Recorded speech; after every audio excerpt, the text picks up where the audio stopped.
Welcome back from the long lunch break today. And now let's begin with the third session of day 4. And now I invite Dr. Alka Mukne to introduce the speaker of this session. Over to you, ma'am. Thank you, Deepthi. And good afternoon, friends. Welcome to this post-lunch session. Very interesting session. And we have a very dynamic speaker here with us, Dr. Ajit Nair, the Chief Development Officer of Ryzen Pharmaceuticals. Dr. Ajit Nair is an alumnus of Bombay College of Pharmacy with his B.Pharm, M.Pharm and PhD from this college, and continues to keep very good, strong ties with his alma mater.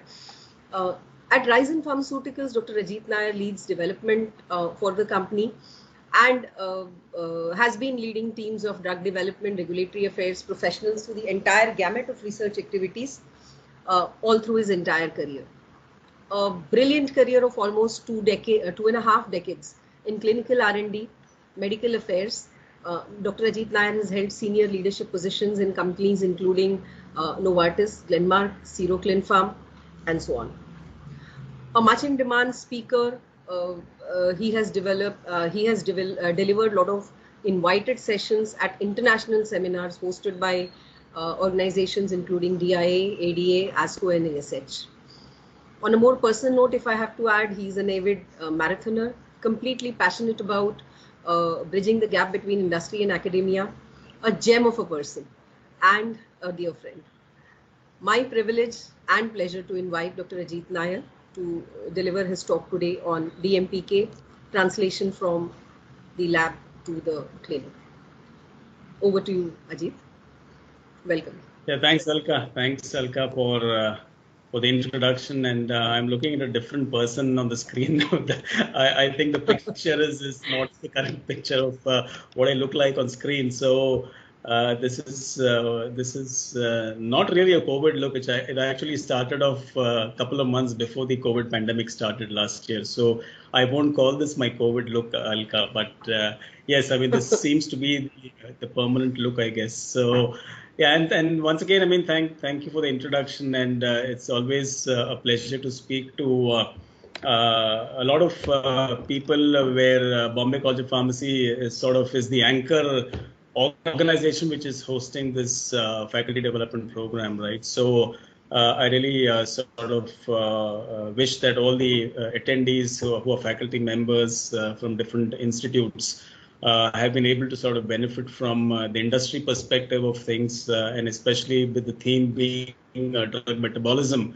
It's a complex topic. It's got its own nuances, and a lot of times the nuances are restricted to things around preclinical development and metabolism with respect to I mean, animal species, right? But there's a very important aspect of this which needs to be translated essentially, because if metabolism data which is generated in a preclinical setting is not really interpreted well before a molecule is taken into the clinic, you obviously can have complications with respect to patient safety. You can have complications related to inadequate efficacy and unacceptable toxicities which can set in because of metabolic interactions, because of different processes which can impact drug exposure in patients and therefore lead to toxic side effects, right? So essentially, I'm trying to give you an industry perspective. I'm assuming that the faculty has obviously, because of your experience in teaching, you obviously know the basics about drug metabolism and pharmacokinetics. I'm not obviously going to go through the textbook lecture on DMPK, but it's important to and since this is a faculty development program, obviously it's essential that everybody needs to understand what the industry is going through in terms of advances in this area, and how a lot of work which we do when it comes to development of compounds, and we are an oncology-focused company, right? So a lot of our programs are directed towards oncology drug development, either in heme malignancies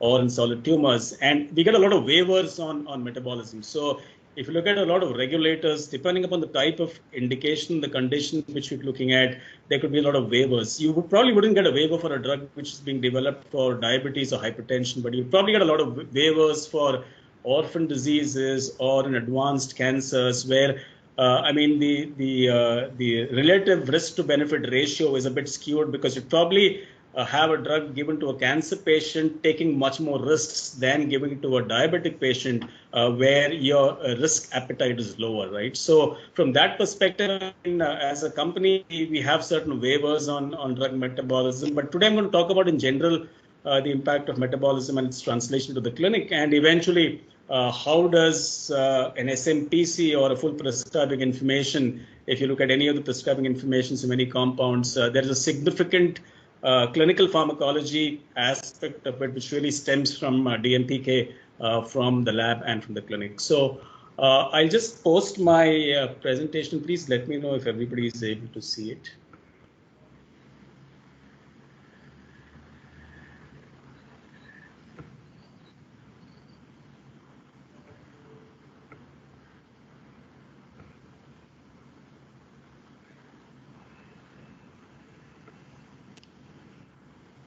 Yeah, is this visible to everybody? Yeah, it is visible. It is.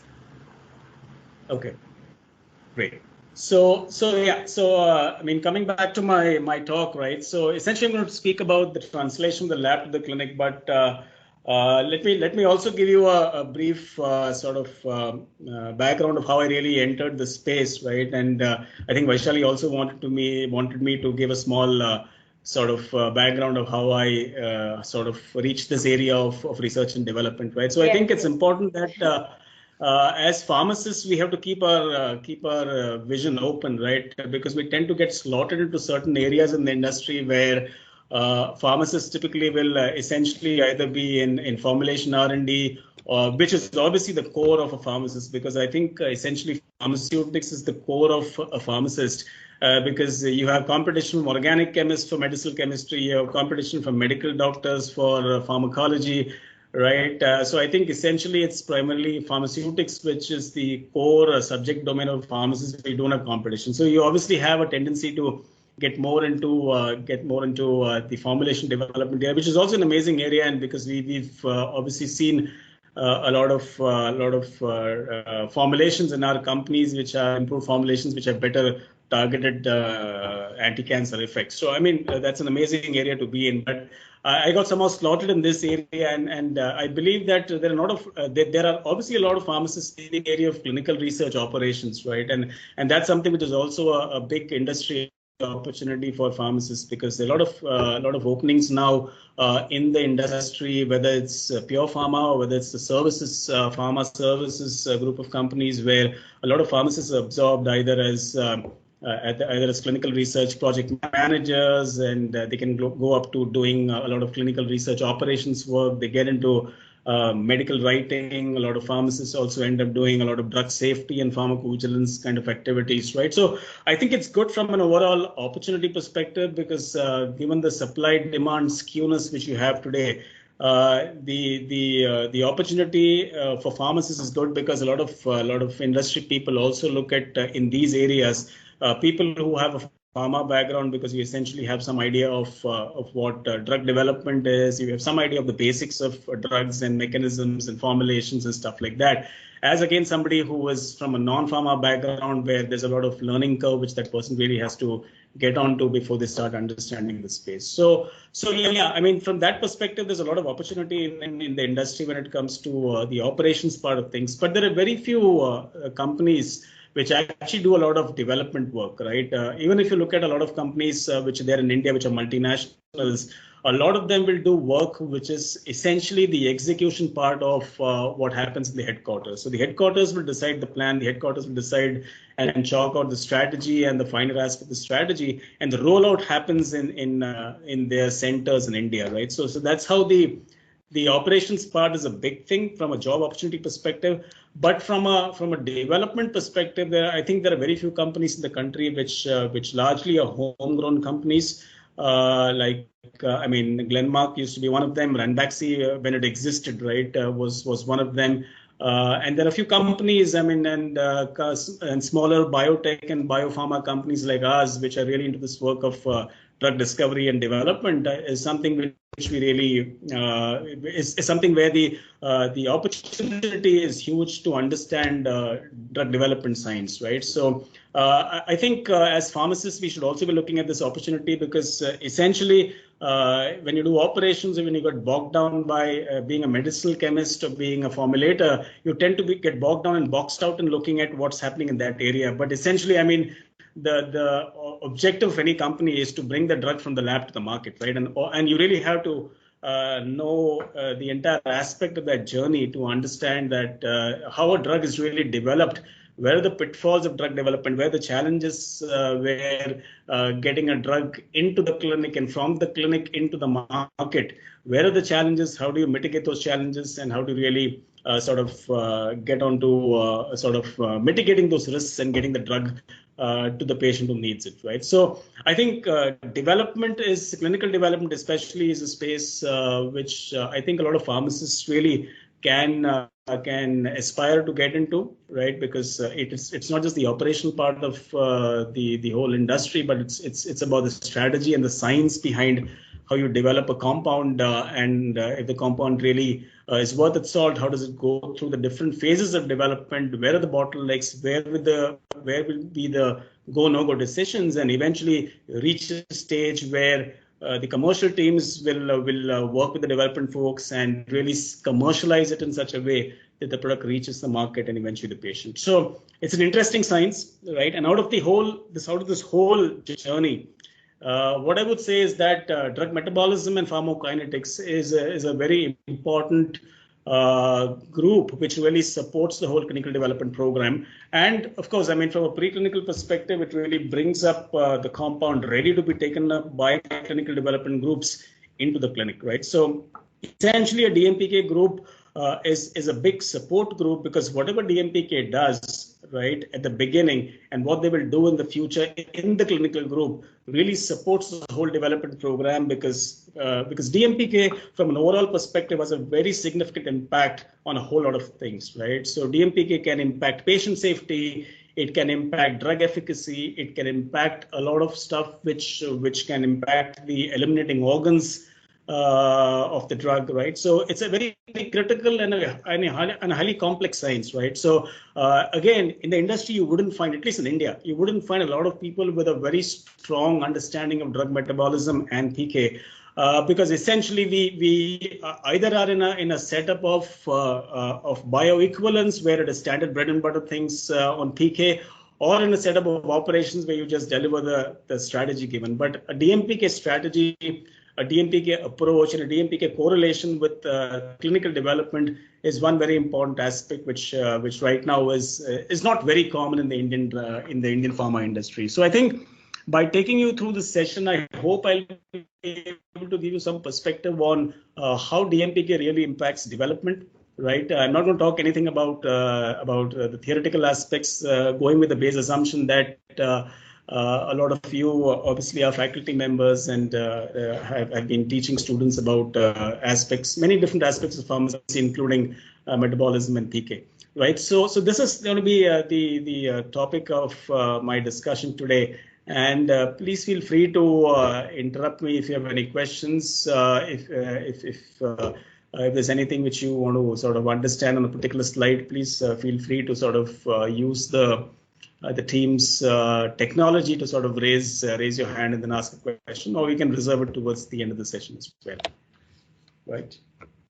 Okay. So let me go to my first slide, right? And this essentially is a slide which is sort of setting the stage for the discussion. And this is a nutshell. It really captures the whole drug discovery process going up to human testing and clinical trials. So we essentially know that when there is potentially a compound which is identifiable, and this obviously a compound is identified based upon a target, right? So what is the target you really want to look at, and what is the indication looking at? So if an indication like diabetes or cancer or cardiovascular disorders, you identified a target, right? If it's a new chemical entity, you have two approaches. You could probably have one approach where there are already drugs either in development or on the market which have already mapped the target, right? So you can essentially go for another compound, which could be a Me Too compound. It may not be the first in class, but you're trying to probably look at a best in class kind of molecule where you still use a scaffold, which probably compounds in development have already worked on. So you use a similar scaffold and see that without infringing patents, you're still able to come up with a unique molecule, which is able to sort of take on some of the problems you have with the existing molecules on the target, right? So in drug discovery, it's not essential that you come up with every time it's something novel or first in class. You could also be coming up with probably a third or a fifth or a 10th compound in the market, right? Potentially, but with significant difference in terms of efficacy features, in terms of safety features, in terms of metabolism features, which gives your drug a significant advantage when it eventually reaches the patient, right? So when you look at either a small molecule or a biological, you're essentially trying to see that, okay, is the target mapped? If the target is mapped, which are the compounds on the market, the no compounds in the market, which are the compounds in development? You make a full assessment of the compounds in development. Are they in preclinical development? Have they crossed preclinical development? Have they moved on to phase 1, phase 2 trials?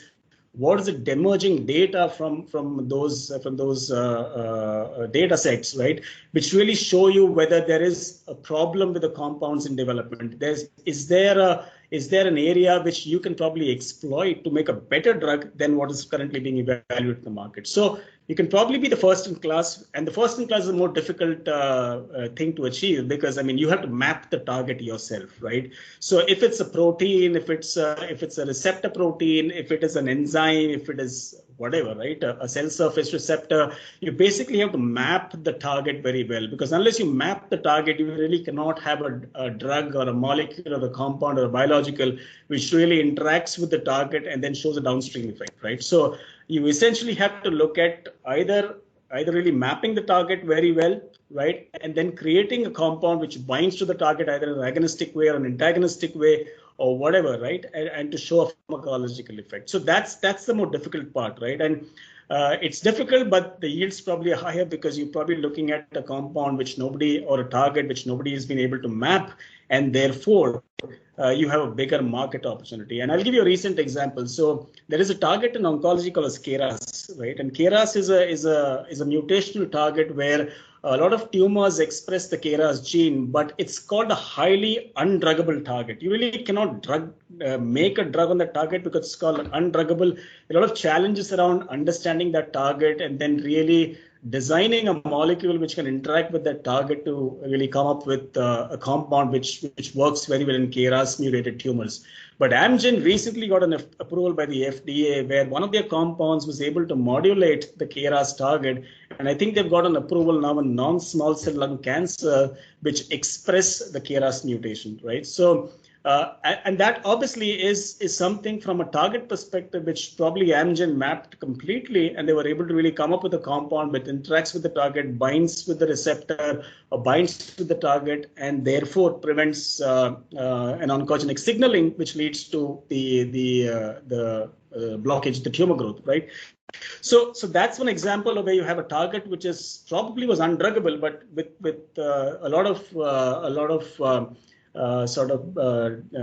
of discovery work which happened at Amgen, they were able to map that target and create a molecule which sort of interacts with the target. Whereas if you look at the other scenario, you're looking at a probably fourth or fifth compound in development, but that's fine because you already know the first, second, third, fourth compounds have some issues in toxicity. They're showing more adverse effects in patients. They probably have lower bioavailability. They're probably having a BID dosing or a TID dosing, right? Where are the opportunities? Even if you are a compound which is fifth on that class of compound, you still can probably make a best-in-class compound which can still bind to the target. You already have, to your advantage, the target which is mapped out. You already know how the binding of the drug to the target happens, but you can still modify the structure of your pharmacophore in such a way that you're still able to show a characteristic which obviously improves either efficacy or it's better on safety. It's got better PK profiles. It's got better stability and metabolism, and still come up with something which is really worth pursuing from a commercial perspective.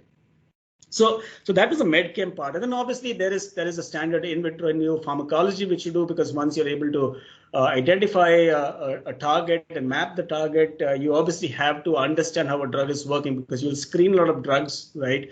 And for screening, you essentially need a pharmacological system in which you can screen your drugs to see if the drug is interacting with the target, or the binding assay parameters and stuff like that, to understand how potent your compound is, what are the IC50s and stuff like that. So again, I mean, pharmacology is an important group which really helps support the screening of compounds which are done by the medchem group or the biological groups, right, which synthesize these compounds. And of course, I mean, just to again sort of give you some more insights into in vitro in vivo pharmacology, I mean, a lot of in vivo pharmacology work has really drastically come down in the industry.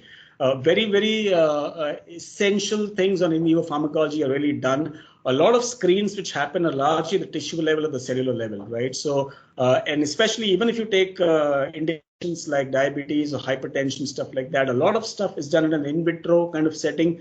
You can do some in vivo work, but there's also some amount of simulations which you can do to really understand drug binding and the downstream effect of a drug binding. But in vivo pharmacology as such is restricted in today's drug discovery and development world, essentially because of a lot of factors around animal rights protection. And of course, I mean, there's advances in sciences which actually sort of obviate the need for a whole animal system to really evaluate your drug. You really can have a well-characterized and a very firm and validated in vitro method which can really tell you if your drug is really working or not, right? So that's where the pharmacology group comes in. And obviously, once along with the pharmacology, you obviously have the drug metabolism and the preclinical PK group, which plays a very important role in really sort of help characterize the disposition of the drug, right? So, and we'll talk more about that because the session itself is on DMPK, but DMPK obviously is one critical group which really feeds constantly into pharmacology, and essentially feeds back into medicinal chemistry, saying that, okay, can we improve this characteristic because you're not getting this level, right? So can you change a certain function group? Can you do something about the molecular structure configuration, which probably gives you a better metabolic profile, probably gives you a better absorption characteristics? The DMPK and the medchem groups along with pharmacology work very closely to really understand how do you really lead optimize? So you basically have to optimize the lead to take it to the clinic, right? So, and identify your lead compound, which eventually is the one with the most ideal preclinical characteristics to hit the clinical group, right? So a lot of lead optimization happens between medchem and DMPK, essentially to see that your DMPK characteristics again sync up with your pharmacology. So you may have a great compound which is great on DMPK, but it may not be enough in terms of binding to the receptor, and therefore the efficacy may be compromised. So we have to have a good balance between all these things, and therefore the lead optimization is a very important aspect where DMPK plays a very critical role. I mean, once you've been able to characterize the DMPK, there'll also be parallelly some early tox studies which are done in animals, right, in rodent species and non-rodent species. A very important aspect, and which you'll again talk about in the session where I'll talk more about toxicokinetics, which is a very important sort of aspect of drug development, where we really have to identify toxicity is coming and what is the exposures of your drug when toxicity starts setting in an animal setup, right? So toxicology obviously is one critical aspect of drug development and discovery, where you really have to put your compound through multiple tox screens, and then obviously after the non-GLP kind of tox settings, you really have to go into a GLP tox setting, which is obviously the data package which really goes into submitting a first-in-man study, right? So it's a very critical component of the submission package which you have to make for a first-in-man study or a phase 1 study for any compound, right? So the tox group is again a very critical group.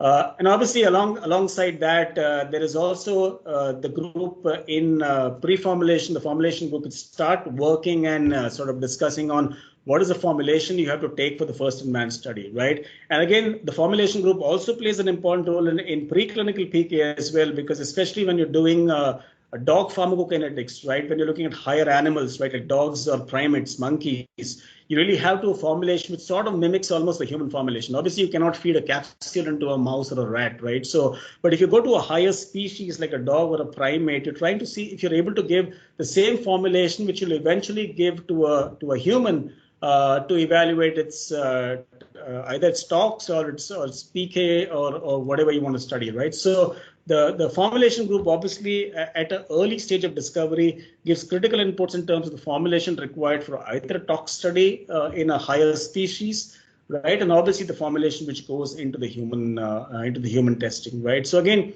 there are a whole lot of things around pre-formulation work which happens, and as most of you would know, there'll be a lot of stuff around the right excipients, the characteristics, the physiochemical characteristics of the drug substance, the API. How do you really make the right formulation? I mean, if you have formulation challenges, one of the things, the easiest things to do if you have formulation challenges, and which may take time to complete, right? But there is a push that you get this compound into the clinic ASAP. Then a formulator, a very easy thing for a formulator is to put API into capsule, right? So you don't have too much of work to do there. You basically have to see that there is no interaction between the API and the capsule shell.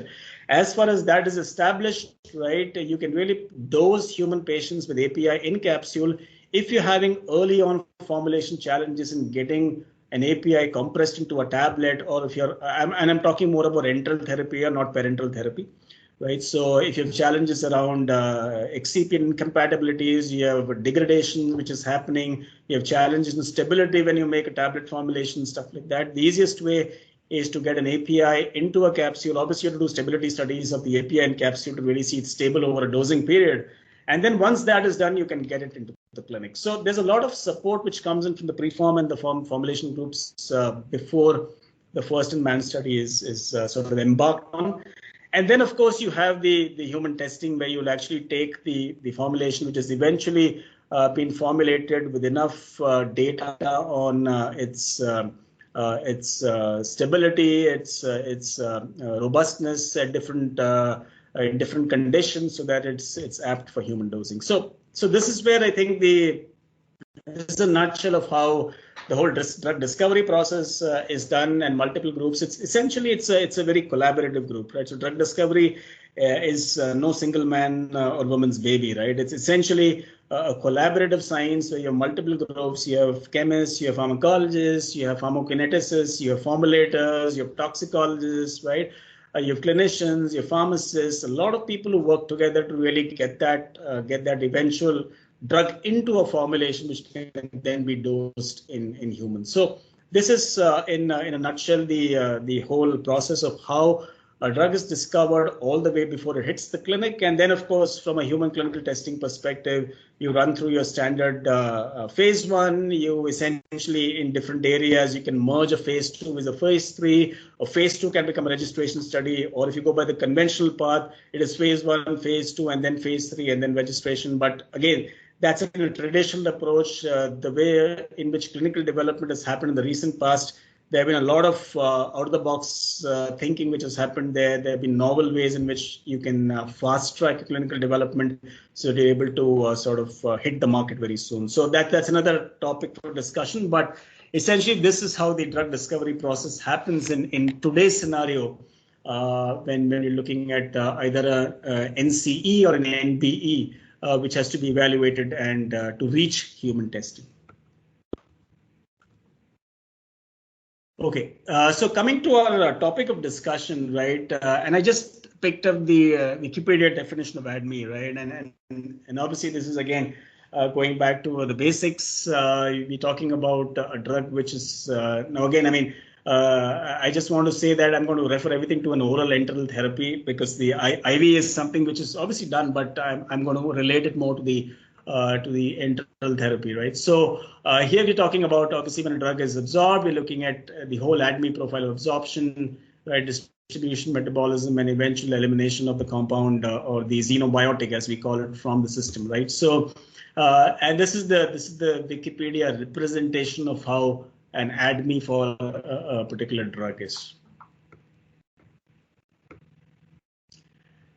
Now, coming to the clinical groups, and since I am part of clinical development, there are certain expectations which a clinical development group will have from preclinical, right? And again, I'm narrowing it down to essentially preclinical DMPK, right? So when we're looking at a drug which is done all sort of testing, whether the in vitro in vivo pharmacology testing, the tox testing, the entire characterization of metabolism, the PK profiling, right, and the formulation is ready. There's certain questions with the development group, clinical development group, or the development groups generally ask preclinical, right? And there's a certain wish list which they have even before they start the clinical program, right? So what are the things which ideally, I mean, you may not get everything, right, which you see on the slide.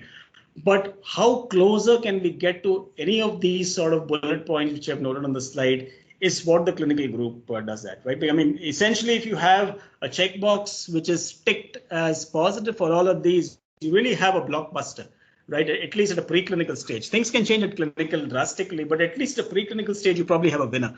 But if some of these things are compromised, then it's how do you really balance out the advantages you have at a preclinical stage vis-a-vis some of the disadvantages you have at that stage, and how do you try to mitigate that either in clinical development or by going back to preclinical and mitigating that risk. So if you really look at this wish list, right, what you see here is essentially you need a drug which is highly metabolically stable, right?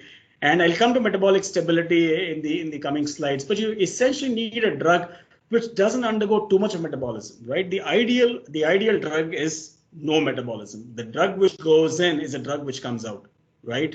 So essentially, if that is the case, that's a great situation to be in, because essentially you don't have a headache of characterizing multiple metabolites. You could have one metabolite, you could have 10 metabolites, right?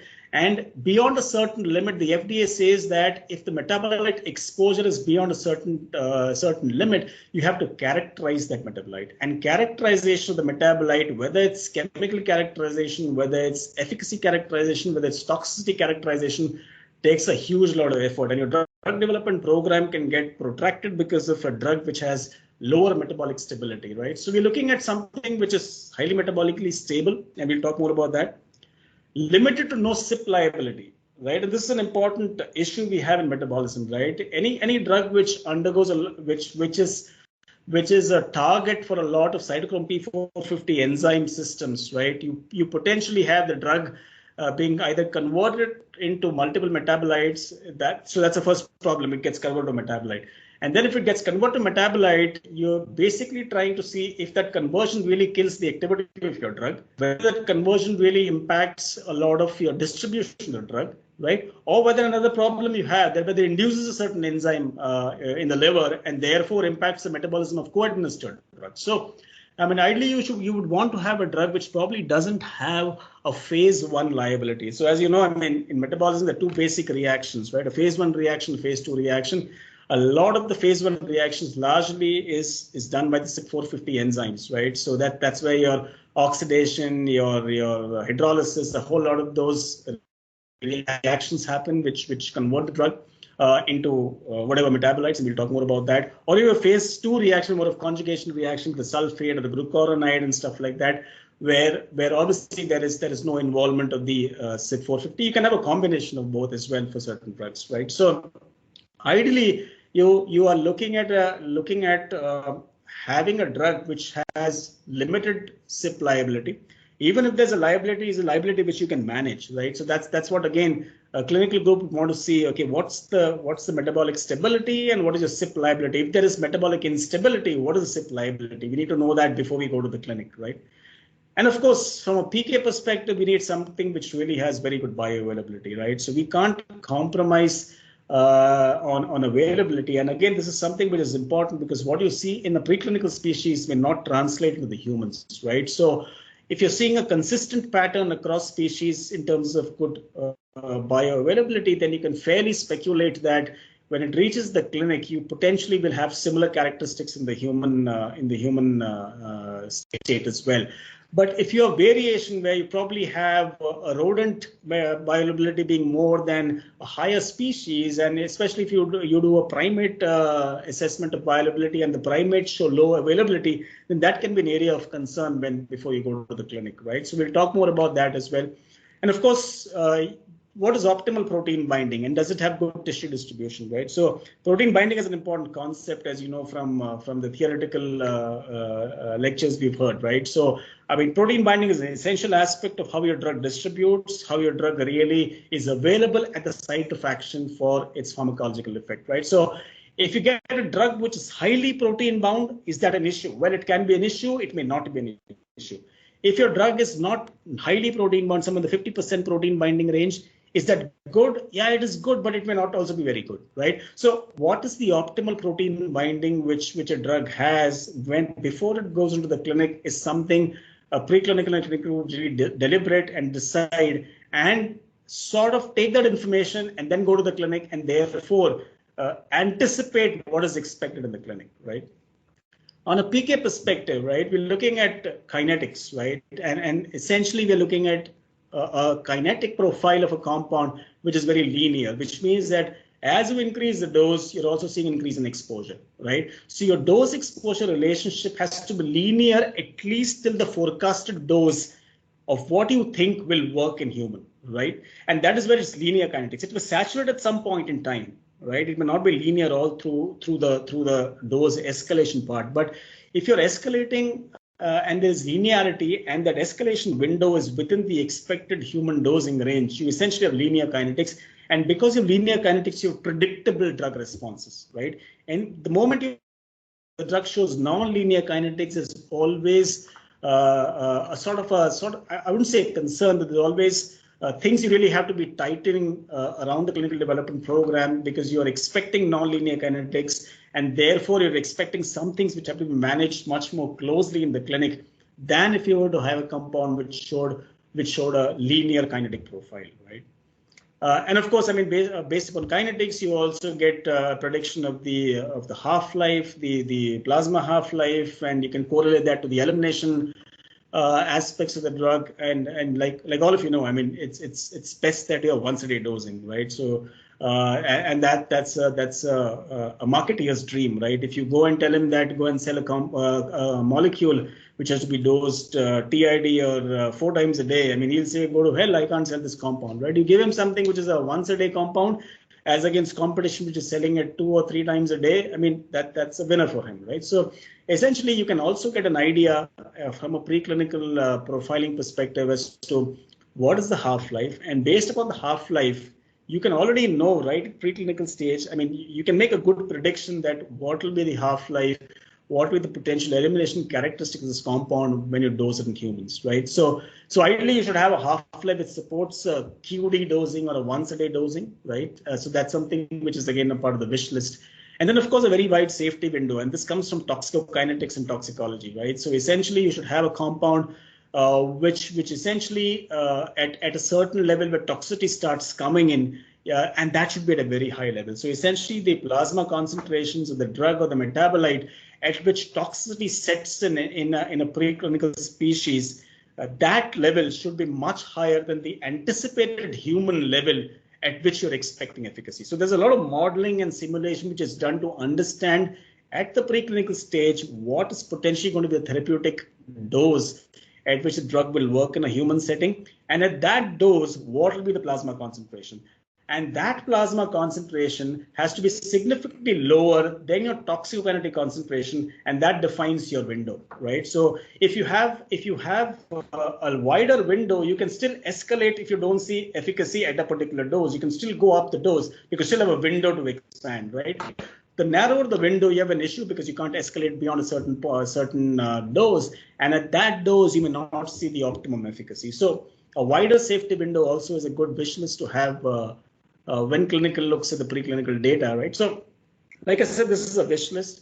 You may not have everything being checked as great. You may have a certain handicap in some of these points. You may have certain compromises which you want to do. Sometimes you may not even go to the clinic, right? With all this data, you may go back and rework on some of the aspects of your compound. You may do structural modification, you may do some modification at the formulation level, right? So that the bioavailability goes up. You may do some structural modification to sort of have the compound not undergo significant metabolism, right? You may look at some different doses and dose profiles at the preclinical level. So essentially, if you believe that the compound has potential, right? It has some problems, it has potential, and there is an unmet medical need in the market where the current players really have certain lacunae or certain areas which you don't have and you can cash on them, right? Or you're looking at an area which is highly unexplored. There's probably not even a drug which is similar to what is there, which you've made in your lab.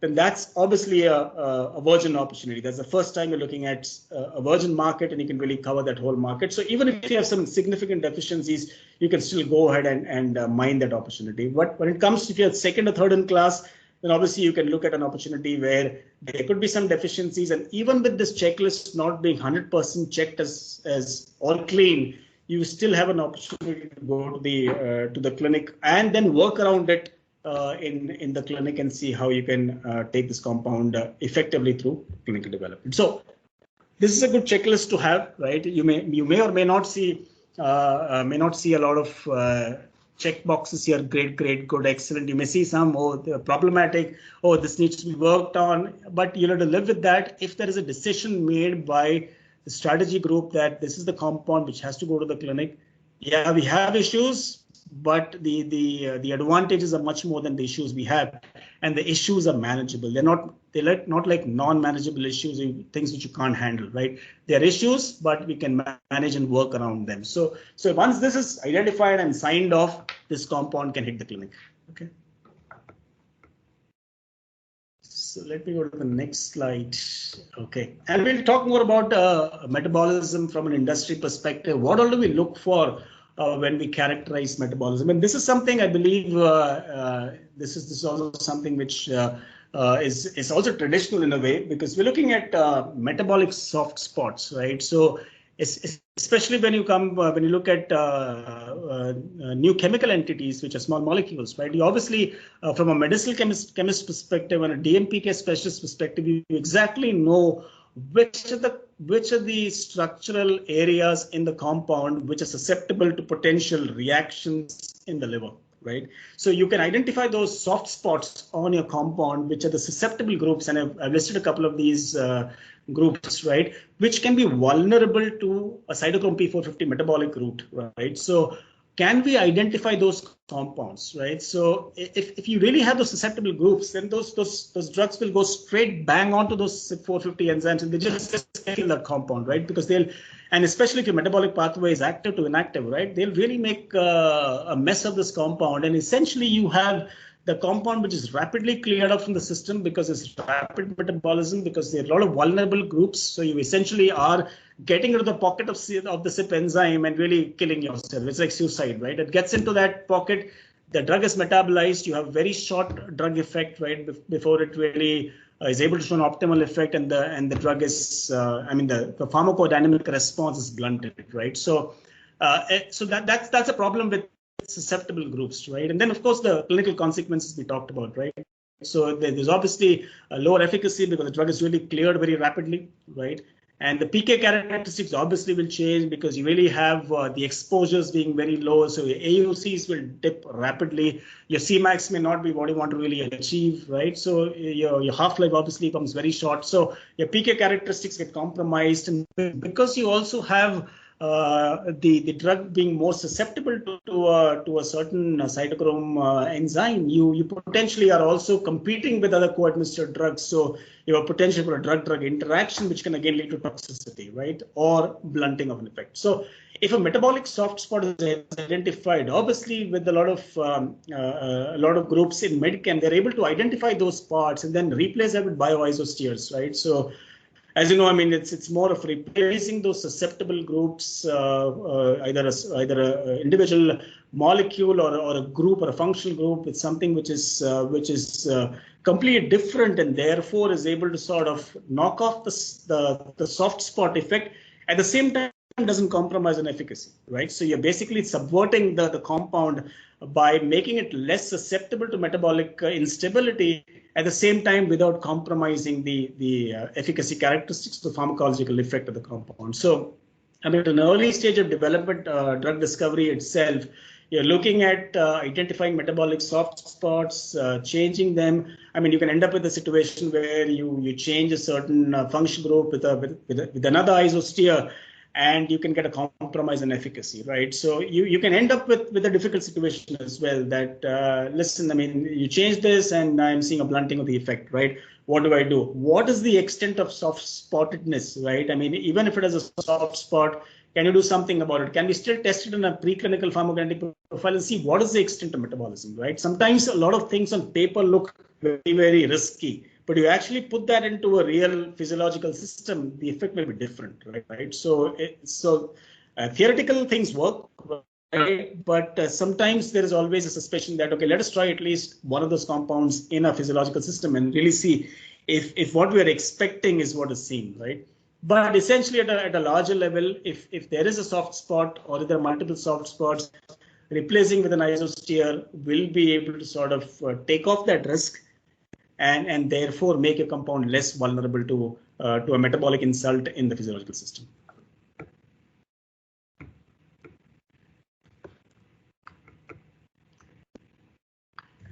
Okay, now let's come to an important concept of metabolic stability, right? And I'm just showing this cartoon essentially talks about the liver eating up your compound, right? So you don't have anything left, right? If the compound is not metabolically stable, your liver is actually crunching and munching your benzene ring and eating through your double, triple bonds and essentially making dust out of your chemical structure, right? So, I mean, the liver, as you know, that's a primary physiological role of the liver, right? So any drug is a poison to the body, right? It's a xenobiotic. So the liver's job is to clear it off, right?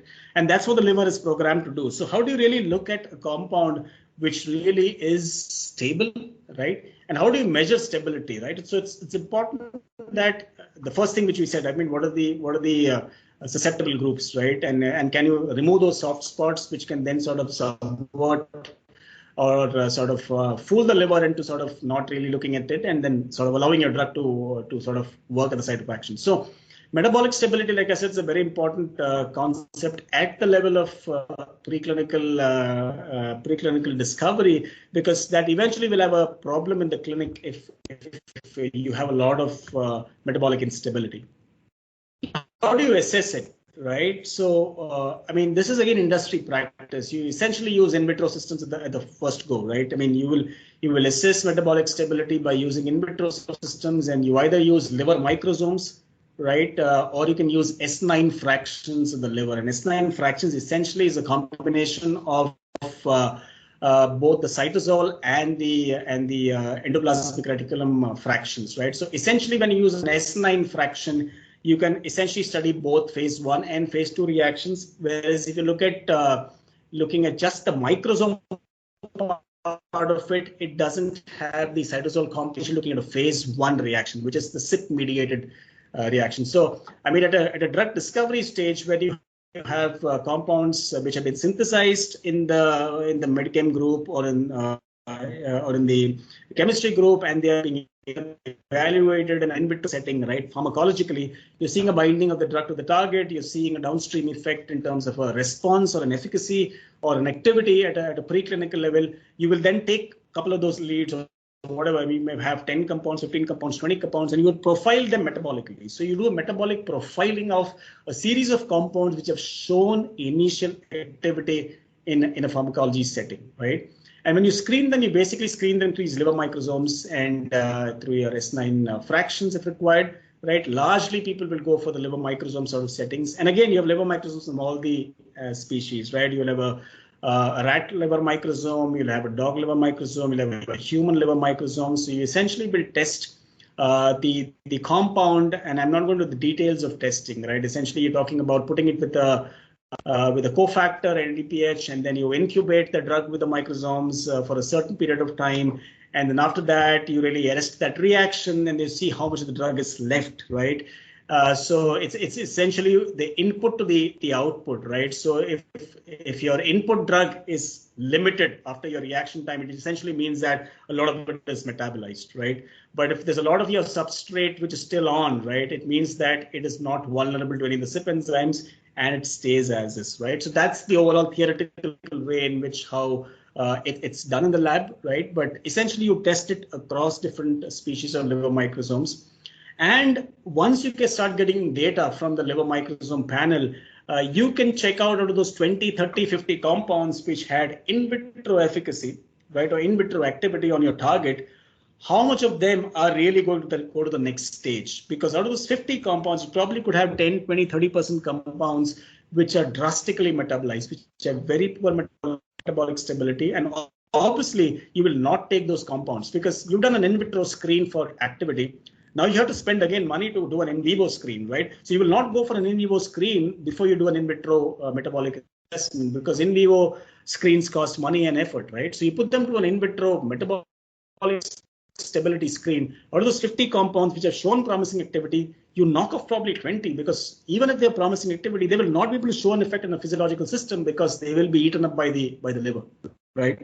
So you take those 30 compounds then which have shown again different levels of stability, right? So what is an ideal metabolic stability percentage, right? So that's anybody's guess, but the more the number or the more the percentage, the more you're looking at a very stable compound which will be able to sort of bear the brunt of the liver enzymes, right, or the intestinal gut enzymes.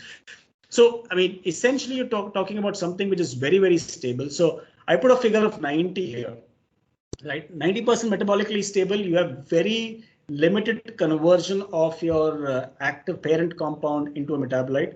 That's a good situation to be in. You still have 10%, and the 10% is something which you can look at subsequently, but it becomes a go, no go decision, right? So when you're looking at a compound which is probably 35% metabolic, right, you will say that, is it worth taking it? I mean, you still have about 65%, 35% stable, right? Can you still do it?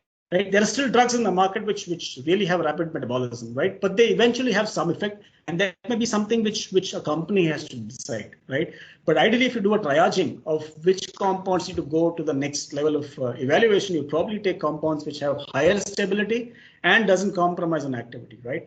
And again, the metabolic stability is a function of which species you tested, right? For example, if you see the metabolic stability in a rat microsome is really bad, but in a human microsome, you see that, I mean, great, the compound is holding on, right? You potentially can also get feelers there, depending upon which species liver microsomes or S9 fractions you test the compound in. So there could be differences in species, and we talk more about species differences in metabolism, right? But you potentially could also get into a situation where you have a stable compound in the human microsome, right? But probably is completely degrading in a rat microsome. So you can still make that decision, right? So, and this obviously is an important feature also for feedback into the medicinal chemistry groups as well. So imagine a situation where the drug is completely being damaged and destroyed by all species S9 fractions of the microsomes, right? Essentially, it means that there are a lot of vulnerable groups in that structure, which is making it prone to a high level of instability. So this is feedback into, again, the group which they may have not anticipated, the medchem group, to really make a structure, do a masking, or do whatever it takes, right? Get into a pro-drug approach, whatever it is, right? To see that your compound is able to withstand the metabolic insult when the compound enters the physiological system, right? So very strong indicators which really identifies the key thing, metabolic stability, right? You ideally have to go with, you're really good to go with a compound which is a high metabolic stability, because you have a headache and a burden of carrying unstable compounds into the clinic, right? So that's why it's a very important aspect to look at. And like I said, the consequences are the clinical consequences when you translate a clinical consequence, right? High instability indicates major metabolism. So essentially, a lot of your drug is being either eaten up by one of the CYP enzymes, or could have multiple CYP enzymes completely degrading a drug. And especially when you're looking at a situation where your metabolite is inactive, right? So it essentially is blunting your effect. You could end up with single or multiple metabolites, right? You could have one metabolite, you could have 5 different metabolites. And if your 5 different metabolites also are of a significant level, right, it essentially means characterizing all those 5 metabolites right? Chemical characterizations, you've got to do stability or other safety characterizations, you've got to do efficacy characterizations, a whole lot of thing, around this baggage you have to carry if there is multiple metabolites being formed, right? And essentially your regulations also require you to really, like I said, characterize the metabolite, right? And it's essential that the FDA says that if you have a metabolite which probably has about 10% of the exposure of your parent compound, you really have to characterize it, right? And characterization is a big task, right? It stretches your program. It stretches your program from a timeline perspective. It stretches your program from a budget perspective. It adds a whole lot of work around really taking it to the next stage of development, because you really have to be sure that a metabolite which is formed, right, is really characterized very well.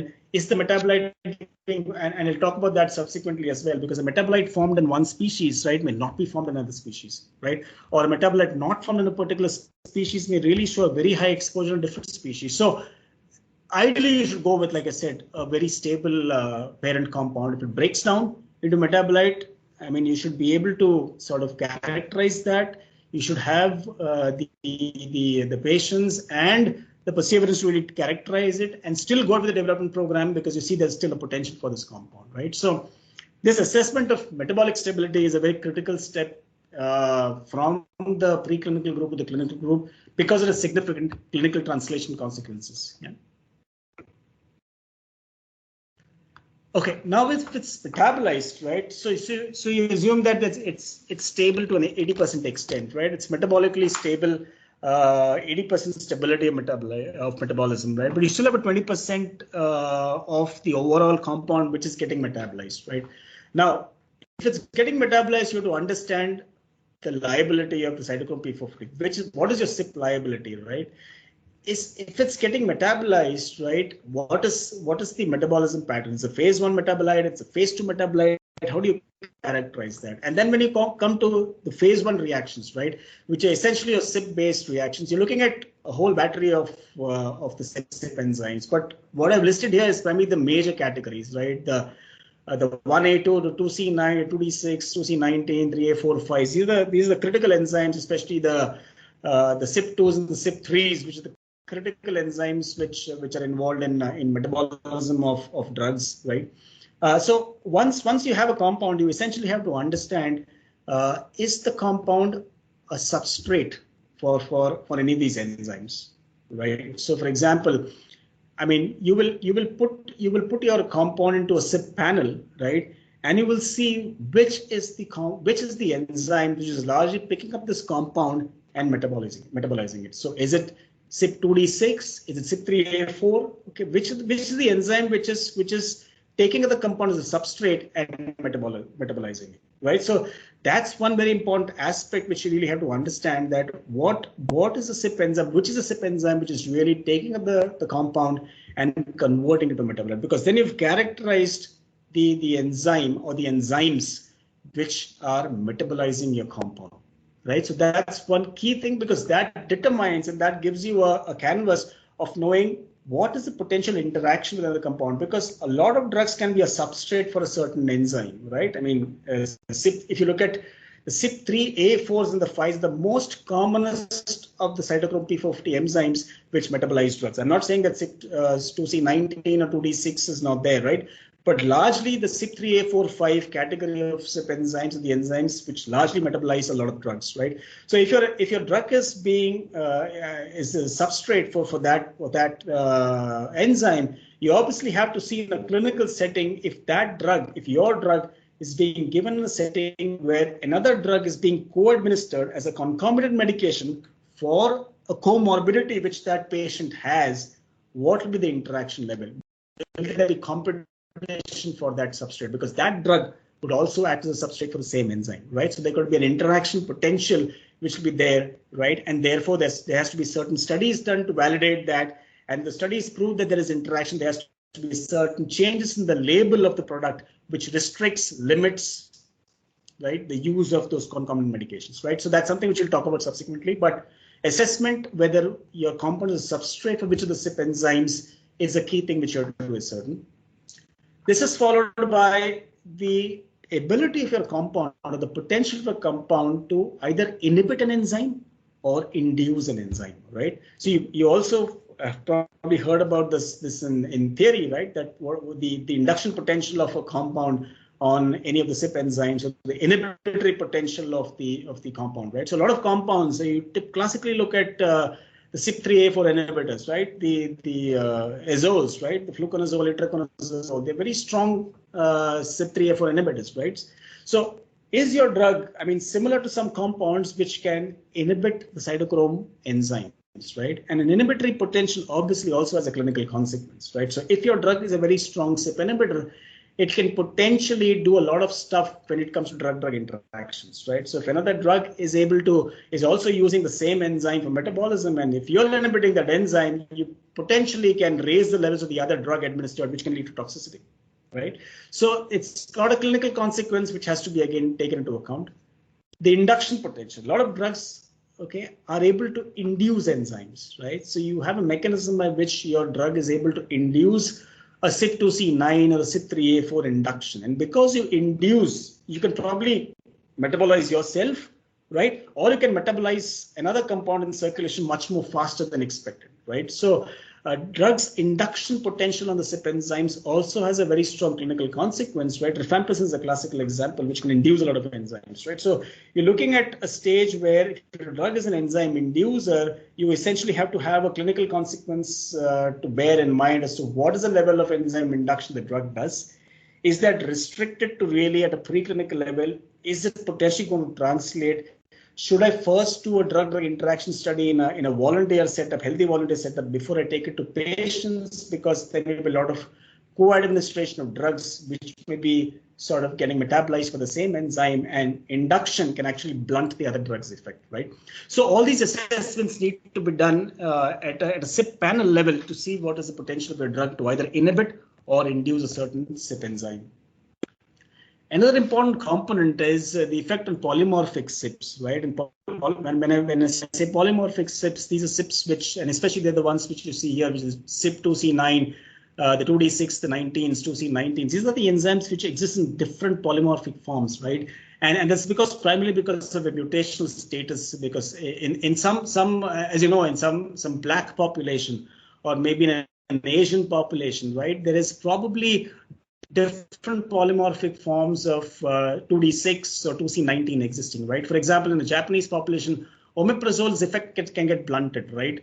So in some populations, like an African population, you could have toxicities of drugs coming in at a much higher level than the non-black population, right? These are because of genetic polymorphisms of certain CYP enzymes, and especially your 2C9, 2D6 and 2C19, to a lesser extent 3A4. 3A4 and 3A5 show lesser polymorphism, right, as compared to 2C9 and 2D6 in these classes. Because if your drug is getting metabolized through the polymorphic CYPs, you have another liability to manage. You really have to do ethnic population studies to understand whether your drug is showing a disposition similar to a Caucasian white man versus Asian Japanese population versus a black population, right? So the moment your drug goes into a system which is being metabolized by a polymorphic enzymes, and there is an impact there, you probably have to do racial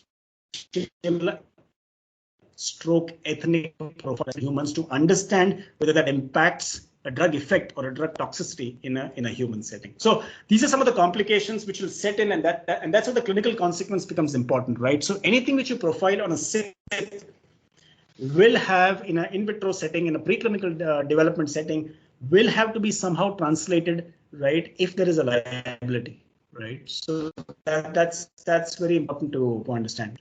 And obviously, like I said, from a clinical translation perspective, right, if you know what the substrate is, you know which enzyme is the one which is metabolizing a drug, you essentially have an idea, a good handle on which is the key enzyme which is metabolizing. For example, you may see CYP3A4 or 3A5, which is probably metabolizing out of that 15% which is unstable. You probably have about 70% of that 15% be metabolized by CYP3A4, right? And the remaining limited quantity by, say, CYP1A2 or something of that sort. So you essentially understand which is the key enzyme which is metabolizing this your drug, right? And then obviously, like I said, the inhibitory potential, the induction potential, all these can really translate into drug-drug interaction at the clinical level, and that has a clinical consequence of either blunting an effect, right, or creating more toxicity. So I think that's important to understand that you essentially are trying to sort of de-risk if you're seeing a big liability, and if that liability translates significantly in a human pharmacoexperience on the clinical patient, and if you're still willing to bear that and take that risk, you will have an impact on your final label, right? So that's the eventual impact, right? And like I said, the polymorphic CYPs have another which you have to manage, right? You could have slow or ultra-fast metabolizers, right? Because of the genetic polymorphism you see in these CYP types. That's another liability which you have to manage and evaluate before you take a decision in terms of further clinical development. So that's largely the CYP liability part from a metabolism perspective, as the metabolic stability at a gross level, and then you delineate what is the CYP liability subsequently.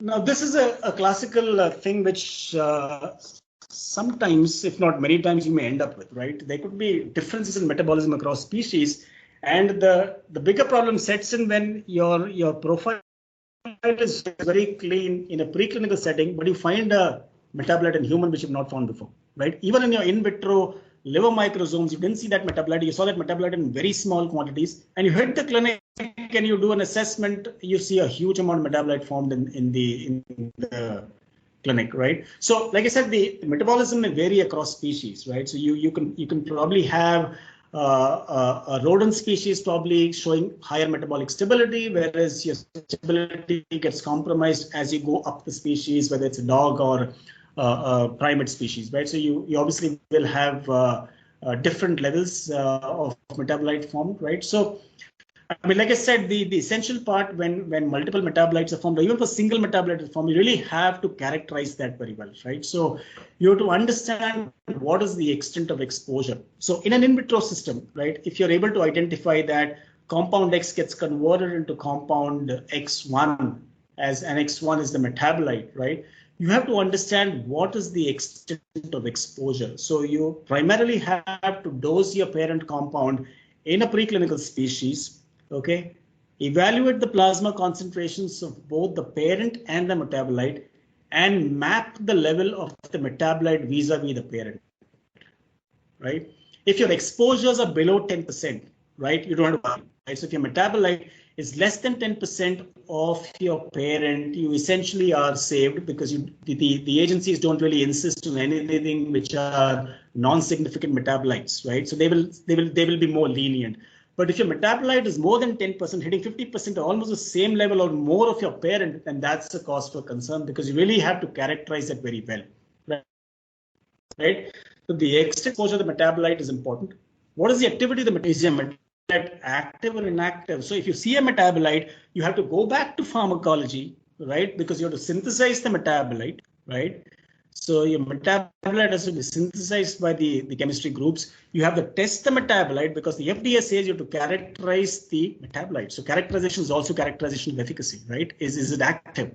So you really have to go back again to the in vitro screens and check if your metabolite is acting on the target. It can have off-target effects. It may not be working on the intended target for which you're discovering or developing your drug, but it may have off-target effects. It may go and hit some other kinases. You've targeted a certain kinase, it will go and hit multiple other kinases, right? So your metabolite is again is a problem because that hitting multiple kinases can have a toxicity component to it, right?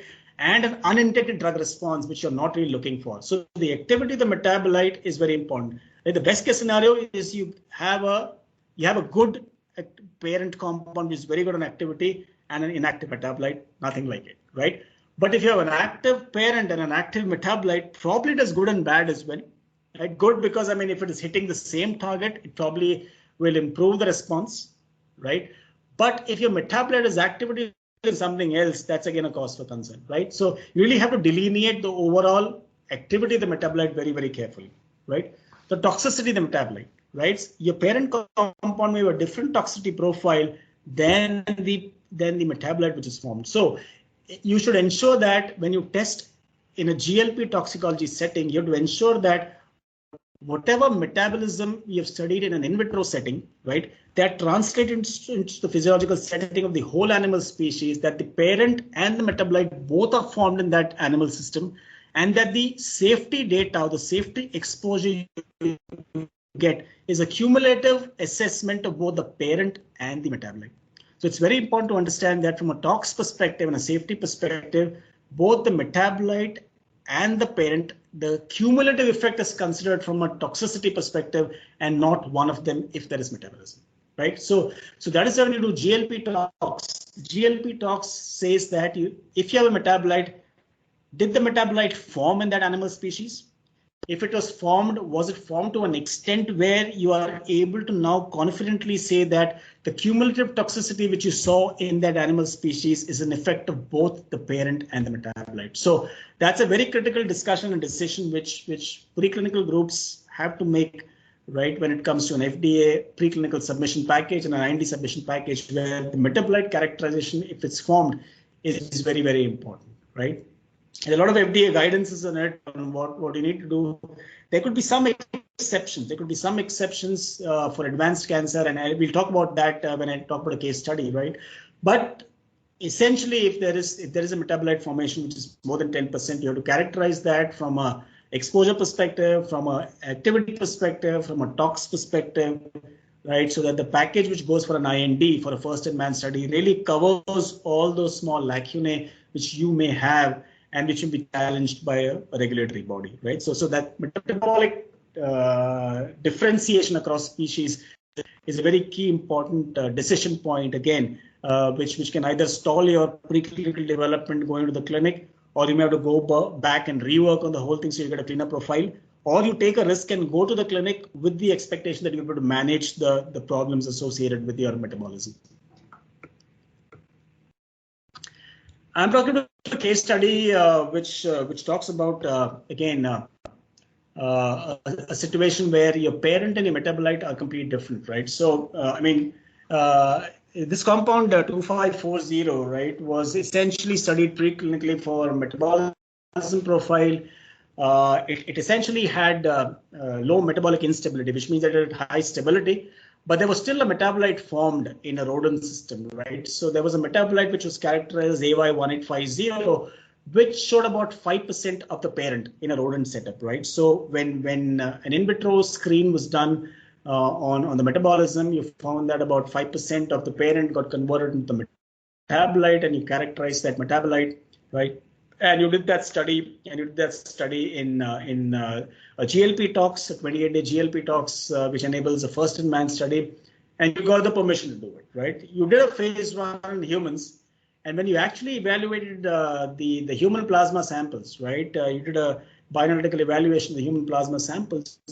You saw that the metabolite actually was twice the exposure than the parent, which means that the area under the curve, right, for the metabolite was twice the AUC for the parent, which essentially means that you probably have a metabolite in humans which is formed to a much higher extent than what you actually saw in a preclinical species, right? So essentially, you actually landed up in a situation where you have something new to now analyze, because you've got a phase 1 healthy volunteer data sitting in front of you, saying that your metabolism in humans is completely different from what you saw in your discovery groups. And it's not just like 5%.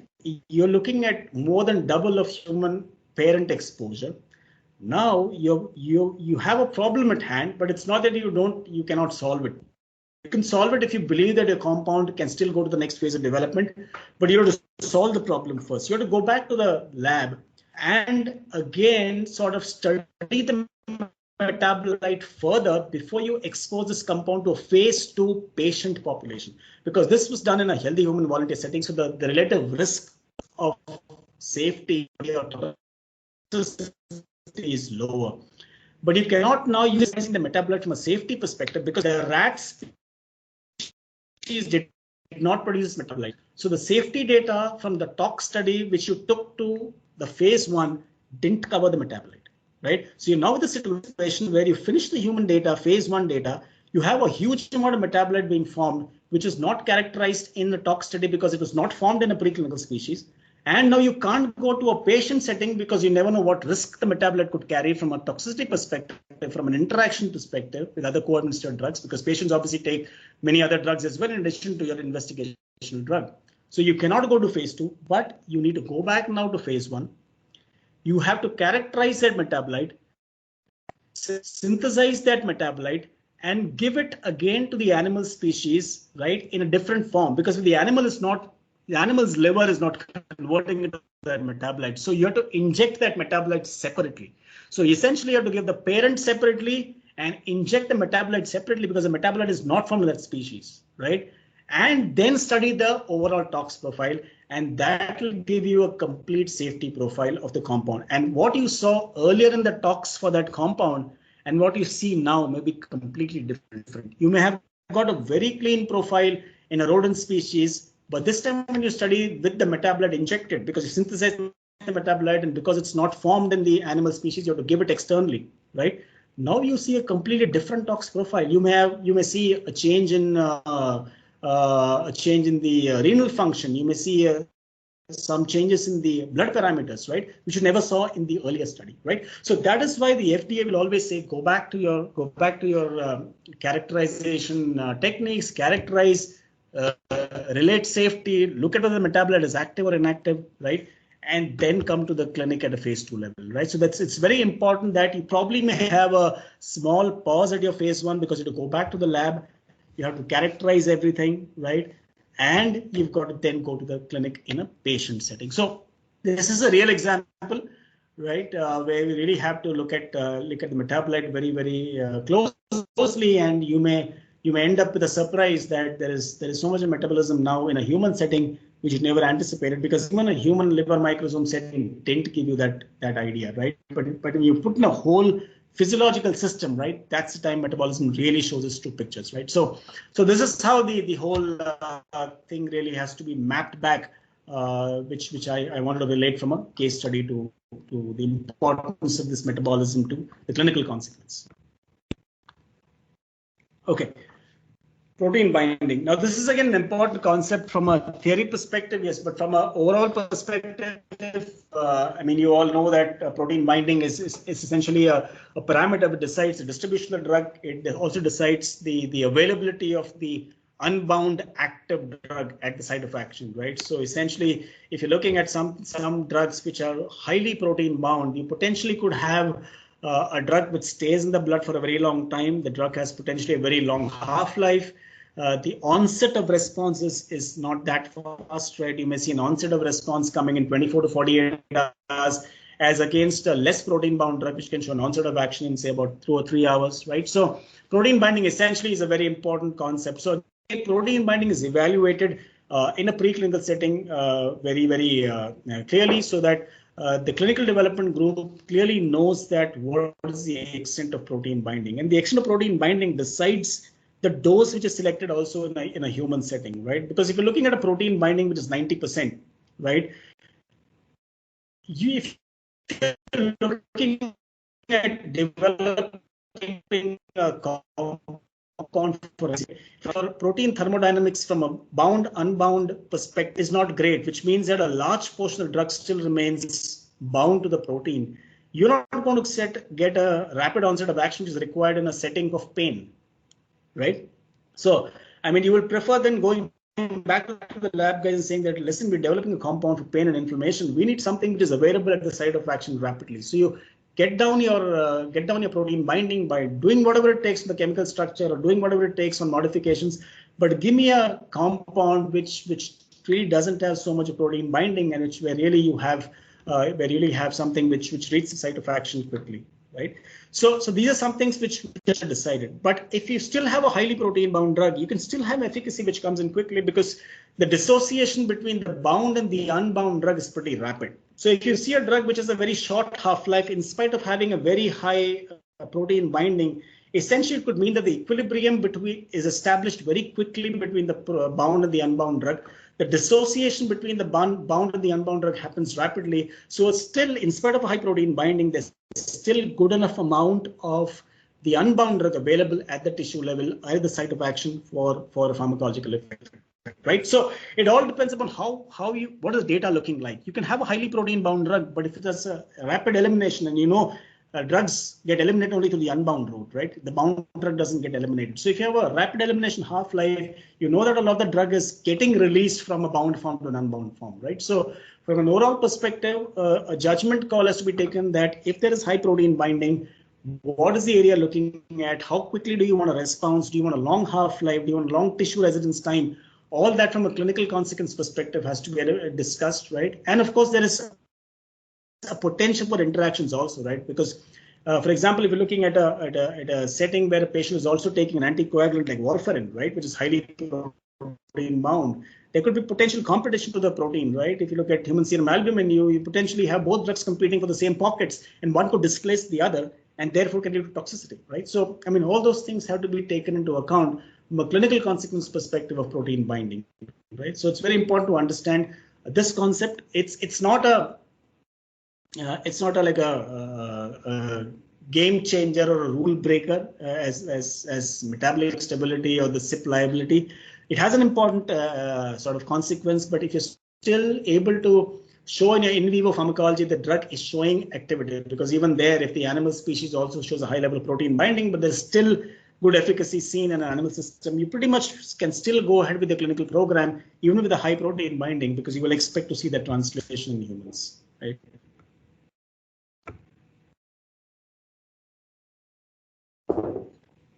And then, of course, there are multiple things which, as you know, affects tissue distribution. So it's a function of your protein binding, a function of your drug lipophilicity, right? A lot of other things which can impact your tissue affinity, right? So essentially, you want the target tissue where the disease is, the drug to be circulating more there, right? For example, if you're looking at tumor tissue, for cancer, you essentially would be happy to see less in plasma, but more in the tissue, right? So essentially, you can also do targeted drug sort of targeting to tissues of interest, right? Because your drug could really go to those areas and show a greater sort of a local effect as compared to not getting distributed in other tissues where binding to those tissues could lead to toxicity, right? So, I mean, that's one important perspective. So, depending upon the therapeutic area you're working in, right? If you see more tissue concentration in the area of interest, and obviously it's a good thing, right? For example, therapy for asthma COPD, right? Or if you're looking at, say, for example, COVID-based therapy for treatment of COVID, and the lung is obviously the target tissue, you see a lot of build-up of your drug in the lung tissue, right? That's something which is ideal because you want the drug to really reach the lung to show an effect, right? So that's something which, again, preclinical, you can make predictions of how this will really translate in a clinical setting, and if it really shows more distribution than plasma. I mean, obviously, a lot of times the presence of the drug is the maximum of the plasma, right? Because of affinity. But sometimes you could have a lot of situations where the plasma concentration is lower, you have probably more concentration in the lung or the livers and stuff like that. So you can make a sort of a judgment call on what your target tissue is and what is the extent distribution of the drug into different tissues, right?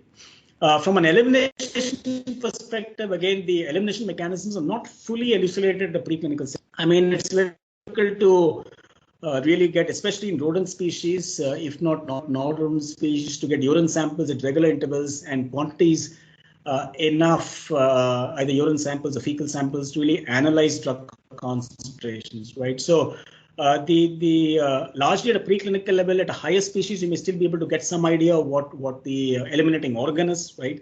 But you can also make a good guess of what the eliminating organ could be. For example, if it's a glycine conjugation path, we see more of that excretory organ being the kidney than the liver, right? Whereas some instances you can make a guess that probably it will be through the feces because it's coming through the bile, right? So those estimates are good enough, but there is no hard and fast requirement in a phase 1 IND when you apply for a first in man that you need to fully characterize the elimination pathways for the drug, right? You can, because that's an ongoing process in development. You will further study the elimination pathways of the drug, right? But you can predict based upon the metabolic pathway what the element, and that will be good enough as a prediction to give to the FDA or to the agencies to understand at a preclinical level what your drug disposition is from an elimination perspective, right? Now, this is an important concept. It is to an extent linked to metabolism, and I'm talking about this because this is an important aspect, especially when it comes to cardiovascular toxicity, right? So now there is some of you must be knowing there is this channel called the hERG channel. It's basically is coded by a human go gene, which is essentially nothing but a voltage gated. It's a gene which codes for a voltage gated potassium channel, right? And if you go back to our old Guyton and physiology and action potential, we know that a voltage gated potassium channel is the one which is involved in repolarization, right? So after a depolarization process where the heart beats, the heart also has to relax after contraction, right? So the contraction is the repolarization, the relaxation is the repolarization phase, right? And that's primarily driven by a voltage gated potassium channel. So a lot of drugs, right, potentially have impact on this hERG channel, right? And if it has a sort of a binding to the hERG channel, it can impact cardiac repolarization, right? So if cardiac repolarization is impacted, right, you could have a situation where the heart remains in a contractile state for a long time and can lead to arrhythmias, right? Because the heart is not relaxing back. So the repolarization is not happening. And therefore, what you see as an impact clinically is a change in the QT ECG, right? And I've seen if you see the QT interval, I've shown that in the cartoon on the right hand corner and both the left hand corner, right? So essentially, that's the QT interval on an electrocardiogram, right? So if you have a drug which is essentially is able to block the hERG channel, right, it has a liability of a QT prolongation, right, on the ECG. And the moment you have a liability for QT prolongation, the ECG, you make the heart susceptible for tachyarrhythmias, right, and that eventually can lead to cardiac arrest, right? If you really correlate it clinically, there are a lot of drugs which have been actually withdrawn from the market, like terfenadine, right, cisapride, parafloxacin. They had significant impacts on the QT interval, right? Some of the impacts were on their own, right? Some of the impacts are because of interactions, right? So essentially, when you have an interaction, right? For example, if you administer grapefruit juice with antihistamines, right? There could be an antihistamine with a baseline mild effect on the hERG channel. But the moment you are giving a co-administered drug which blocks its metabolism, the level of that antihistamine goes up. So more antihistamine is now available to block the potassium channel, and therefore the risk of TDP or ventricular tachyarrhythmias goes up, right? So essentially, a lot of drugs like terfenadine, right, when they were given with drugs like erythromycin, right, or some of the macrolides, there was a drug-drug interaction in which one of the drugs level went up, and that drug already had a baseline small risk of causing or the blocking a hERG channel. With more drug available in systemic circulation, it further blocked the channel and then led to TDP or tachyarrhythmias, a prolongation of QT interval. So a lot of drugs have been withdrawn from the market, like cisapride, terfenadine, right? Their metabolite, for example, terfenadine, which you see Allegra today, is a metabolite of terfenadine, right? But the metabolite doesn't have any QT liability, right? Whereas terfenadine has a huge QT liability, right? So, I mean, these are some of the things also which are studied at a preclinical level, because this again has a consequence on on the clinical situation, because if there is a small baseline potential, right? I'm not saying today that there's no drug in the market which has a QT liability. There could be a QT liability, but a very small risk. But if that drug is being concurrently administered with drugs which block your drug of interest metabolism and can push that drug level up, your QT liability increases, right? So it's always a risk-benefit analysis you do in a patient setting to really understand the QT risk or the prolongation of the QT wave on the ECG, which can lead to ventricular arrhythmias, right? And there's an ICH guidance on ICH 14, which is essentially about the setting. You have to evaluate that risk fully, right, before your drug can be applied for marketing authorization. There's a full TQT which you do with a positive control like moxifloxacin. You compare it with respect to moxifloxacin, which is known to cause QT prolongation at a supramaximal dose, and study your drug and understand whether really your drug clinically is translating into a QT risk potential, right? So this is a very important concept. At a preclinical level, if you have a QT liability or a hERG channel blockage, right, and therefore a potential QT liability, that's a red flag, right? So that has to be really looked at before you take the compound to the next stage of development. Okay. So as we've seen metabolism now, we'll quickly move to PK, right? And that's preclinical PK. And essentially, as you would know, we look at a lot of things which we have to characterize from a preclinical perspective. Obviously, there will be oral IV doses given to rodent, non-rodent species. We have to basically get an idea of what the basic PK parameters are. So once a compound is sort of put through an in vitro screen, and you have say 20-25 compounds which essentially have an activity in an in vitro setting, you obviously have to test that on in vivo setting. So you will do first PK, right? Even before spending on profiling the metabolism or profiling the pharmacological activity in vivo setting, you basically have to see, is the drug getting into the circulation? That's the most important aspect. If a drug is meant for oral therapy, is it getting into systemic circulation is the first thing we should determine, right? So you essentially try to understand the availability of the compound in systemic circulation. You will basically delineate all the parameters of PK, understand the elimination half-life, understand the exposures and stuff like that, right? And then you have to do a dose exposure study. You will keep on giving dose escalations in the species, and you will go twice the dose, 3 times the dose, 4 times the dose. Are you seeing linear kinetics? Like I said, is your dose exposure in proportion to the dose which you've given, right? So you can determine whether the kinetics is linear. You may have linear kinetics in a particular species, but non-linear kinetics in other species, because the species may be metabolizing the compound differently, right? So essentially the dose exposure studies are trying to correlate the dose with the exposures, and sometimes you also correlate that with efficacy, right? So when you do a in vivo pharmacology setting, you will do multiple assessments of PK and PD as well. So you can do a PK-PD correlation as to what is the optimal dose at which the drug is showing an effect, and is the linearity of PK also linear to a response, right? So all those dose exposure studies are done. Obviously, if you see not great bioavailability, right? Or if you see rapid elimination of the drug, you may want to go back and feedback into Medichem saying that, listen, I think we probably need to rework, because we're having a drug which is really being cleared out very quickly. So we're not seeing good exposure to the drug, right? So maybe it's metabolically unstable. That is why it's clearing off so very fast. Or it's hitting a good peak, right? But it's rapidly eliminating, right? So can we do something at a synthetic level where you modify the compound and see that it sort of stays in circulation for a long time?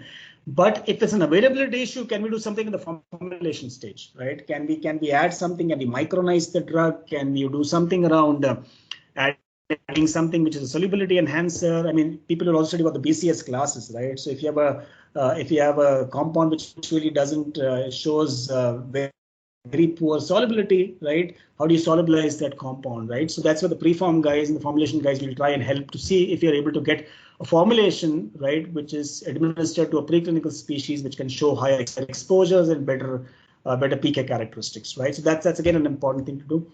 And again, I mean, the preclinical PK also is important because it picks the right species for your tox studies, right? So you essentially have to use a right species for your toxicology studies which show adequate exposure. You cannot use a species where your drug has very low levels, right, and use that same species for a tox study, because inherently the species doesn't show enough effects for the drug. So your agency will come back and say, why did you select? What is the rationale for selecting this species for your tox studies? Your tox studies species should have adequate exposure.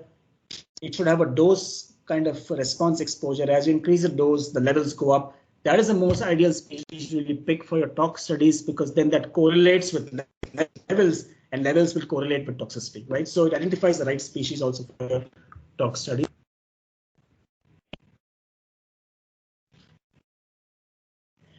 And of course, from a clinical perspective, your plasma concentrations, what are the levels you're seeing in a animal setting, right? So if you do a PK/PD modeling, right, and I mean, you first do the experiment where you give the drug to the whole animal species, right? And you essentially do a pharmacodynamic study. Essentially, if it's a cancer compound, you basically use a xenograft model. You use animals with tumors growing in them, and then you expose your drug to the animal system, and you see when there is tumor reduction, right? And as you increase the dose, the tumor reduction is higher.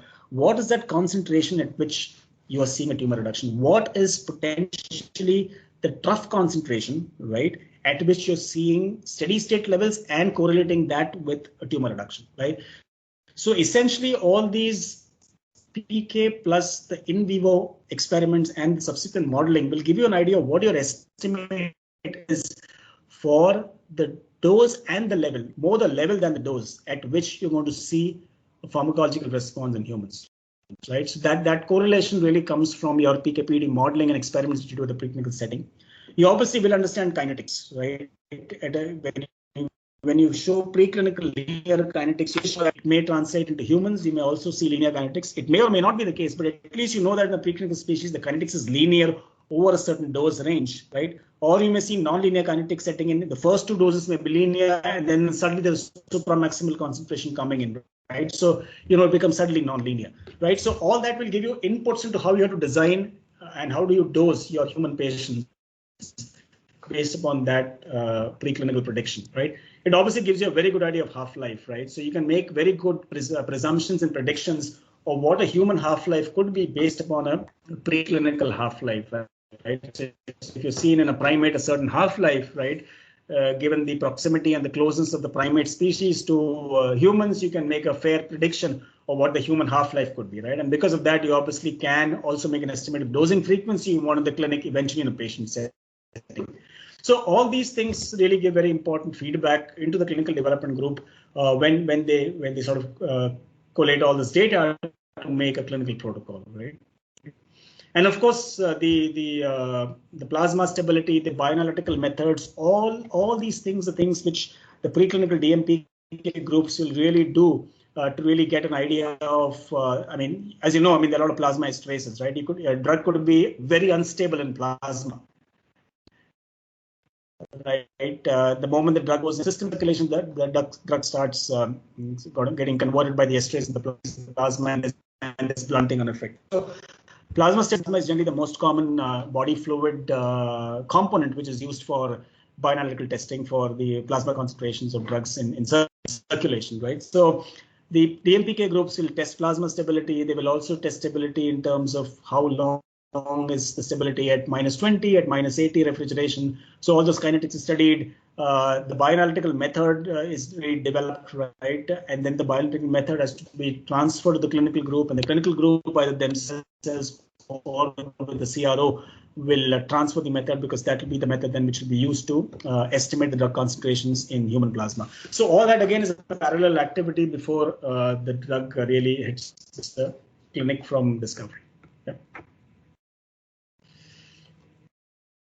Very important aspect, toxicokinetics, right? So when we're talking about toxicokinetics, like I said, this is a key sort of data point which is important to establish the dose, the starting dose of a first-in-man, and also it gives you an idea of the safety window, right?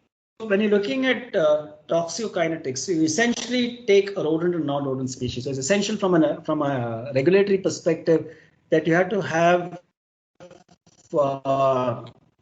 two species, right? But for whatever reasons, right, there could be other situations you use one species because none of the other species show absorption, right? One species, whatever reason, shows beautiful levels in a pharmacokinetic study, but none of the other species are then showing levels. Then you obviously can't take those species for toxicokinetics. So for toxicology and toxicokinetics, you need to take species which are able to show adequate exposure of your drug, right? And can potentially, because the exposure show toxicity, right? So for a first-in-man study, you have to start with a 28-day chronic dosing, right, in a rodent and a non-rodent species, and that is why I said the selection of the species is very important based upon a PK data. If PK data shows that the mouse shows much better exposure than a rat, I will take a mouse for my study. I will not take a rat because the exposure is higher in a mouse, and therefore the mouse will be taken as a species. If in a non-rodent species, the dog shows much more levels than the primate or the monkey, you'll take the dog, right? And obviously a monkey study is much more expensive than a dog study. But for whatever reason, the dog doesn't show adequate levels, then I have to go for a higher species like a monkey, right? So that is why species select is very important based upon the PK which you see when you test the drug in a pharmacokinetic sort of setting, right? Now, what happens in a toxicokinetic study? It works. It obviously is a toxicology study in which you're measuring the blood levels, and that is toxicokinetics. So it's not pharmacokinetics, remember, because pharmacokinetics doesn't evaluate toxicity. So in a toxicology setting, when you're doing estimations of drug metabolite in blood, right, you're essentially doing toxicokinetics, right? And the toxicology study actually gives you something called as a NOEL, or a no observed adverse effect level, right? So essentially, that is the dose beyond very frank toxicity coming in that species, right? So you could see either liver damage, right, lung damage. You could see any other target organ toxicity. You could see immunosuppression, whatever comes in, right? So the NOEL dose, you're actually seeing frank toxicity, and you essentially have to look at what the NOEL dose is in milligrams per kg for the animal, right? And what is the exposure at that level? So essentially what is being done is that the NOEL dose is correlated with the pharmacokinetic levels, which in this case is called toxicokinetics, right? Because you're doing a toxicology study. So the toxicokinetic levels will show you, okay, beyond this level, if you go, you will hit toxicity, right? The NOEL dose is at and below which there's no toxicity.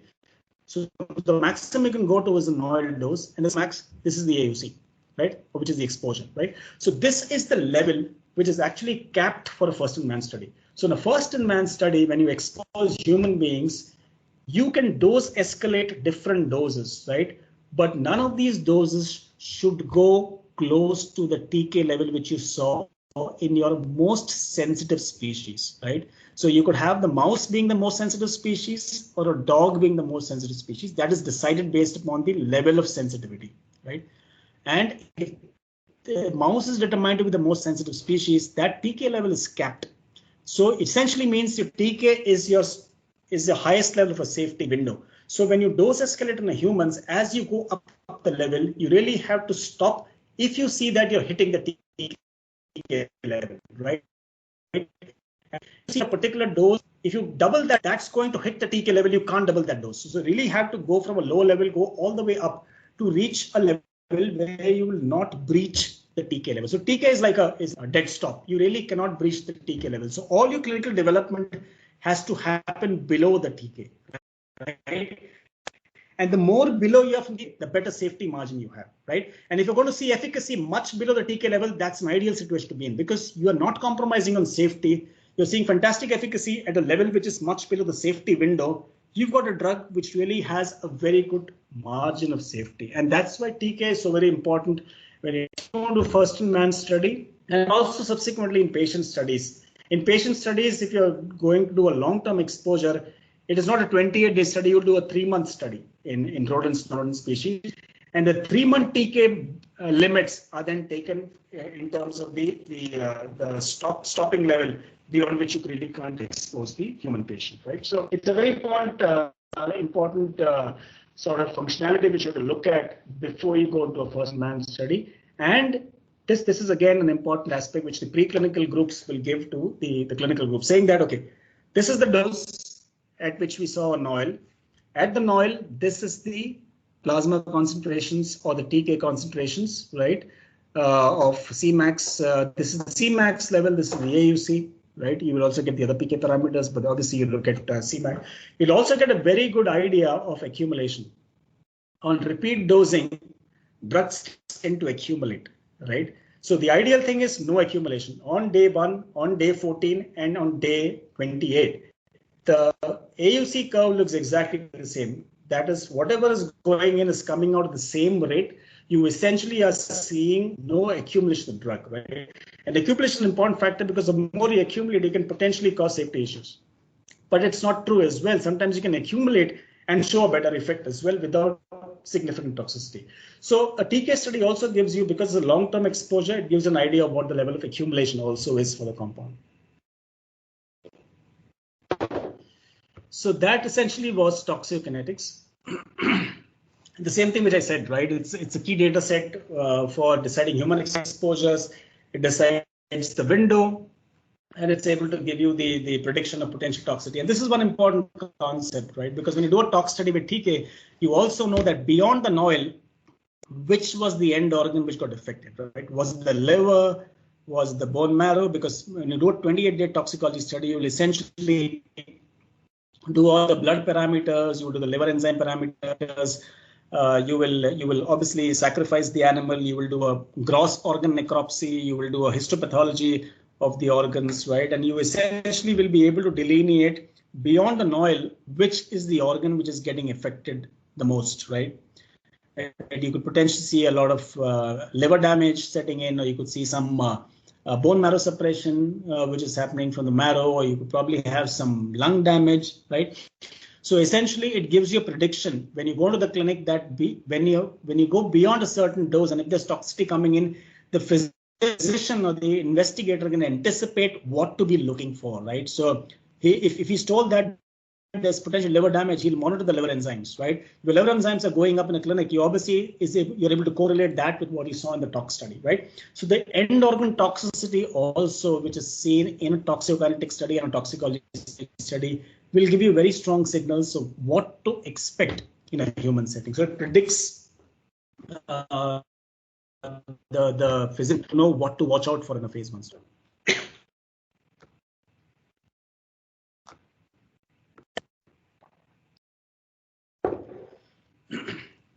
And the impact on a mid and late stage trial. So obviously, like I said, the first in man is largely done in a healthy volunteer setup, right? Except oncology studies and stuff like that. But essentially, when you do it in a mid stage or a late stage clinical trial in patients with the target disease, if there's interactions, right? If the compound is highly metabolically unstable and there's a lot of metabolites being formed and there's a significant CYP liability, essentially the protocol will say that, okay, if a patient with a certain disease under investigation is being enrolled, there are certain concomitant medications which should not be taken. Certain medications you have to take under precaution. So you have to watch out for if a patient is taking drug X and drug X may potentially interact with your investigational drug Y. So there could be a list of contraindications from a drug perspective. There could be a precaution list as well. So those protocols will essentially exclude those concomitant medications. The CYP polymorphism I talked about. So if your drug is getting metabolized largely by the CYP 2D6, 2C19, like I said, these drugs have genetic polymorphism which can be certain, and then you could have metabolizers, slow metabolizers. So a global study, right? And there are patients coming from different parts of the globe. If your drug is being metabolized by the polymorphic CYP enzymes, you really have to watch out racial groups and ethnic groups which may react differently to your drug from an efficacy perspective or a toxicity perspective. So the CYP polymorphism becomes an important thing to watch out for in a mid-stage or late-stage study. Depending upon the level of metabolism you saw in the in vitro setting, you may have to do a clinical drug-drug interaction study, right?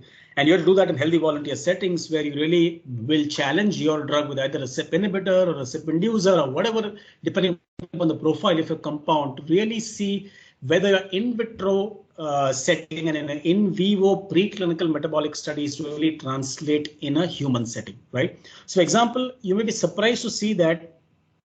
I mean, we recently did one study in which, at a theoretical level and at a in vitro level, we found that there potentially is an issue with drug-drug interaction, right? So there is obviously similar pathways being used. One is a CYP inhibitor, one is a substrate for it. So we are expecting some amount of drug-drug interaction. But taking that risk with adequate checkpoints in place, we moved out to the clinic in a patient setting. We took plasma concentrations of both the drugs, right? The one which is the inhibitor and one which is the drug under investigation. And in the clinic, we found that the level of interaction is probably less than 5%. So you may have something which is there in the in vitro system, which shows that there potentially could be a high level of interaction, but when you translate that to the clinic, it doesn't show a DDI, right? So you essentially, there is a triaging which you have to do, whether you need to do a DDI study or not. So it depends upon what is the data you have at hand from a preclinical setting, right? What is your clinical indication? What are the type of patients who will eventually take your drug? What are the type of con meds those patients take? So you do a full mapping, and once you do a full mapping, okay, then worth investing in a DDI, or do you think that the regulator will ask me to do a formal DDI to really rule out an interaction? You take that whole profile, and it means you have to do a DDI. DDI is required for your submission, right? So DDI study may be required to really rule out any interaction. Then of course you really will have to look at patients based upon the elimination pathways of your drug, right? If your drug is being largely metabolized and excreted by the liver, right, or if your drug is being excreted by the kidney, you really will have to exclude patients the initial setting, right? Because if your kidney is your primary eliminating organ and somebody has a compromised renal function, obviously you will lead to drug toxicity because of accumulation of the drug, right? And if your drug is again being metabolized or excreted by the liver, and there's a liver compromise, that could also lead to either, unless the drug has been characterized properly in a clinical pharmacology study with patients with hepatic renal function, you really have to exclude it.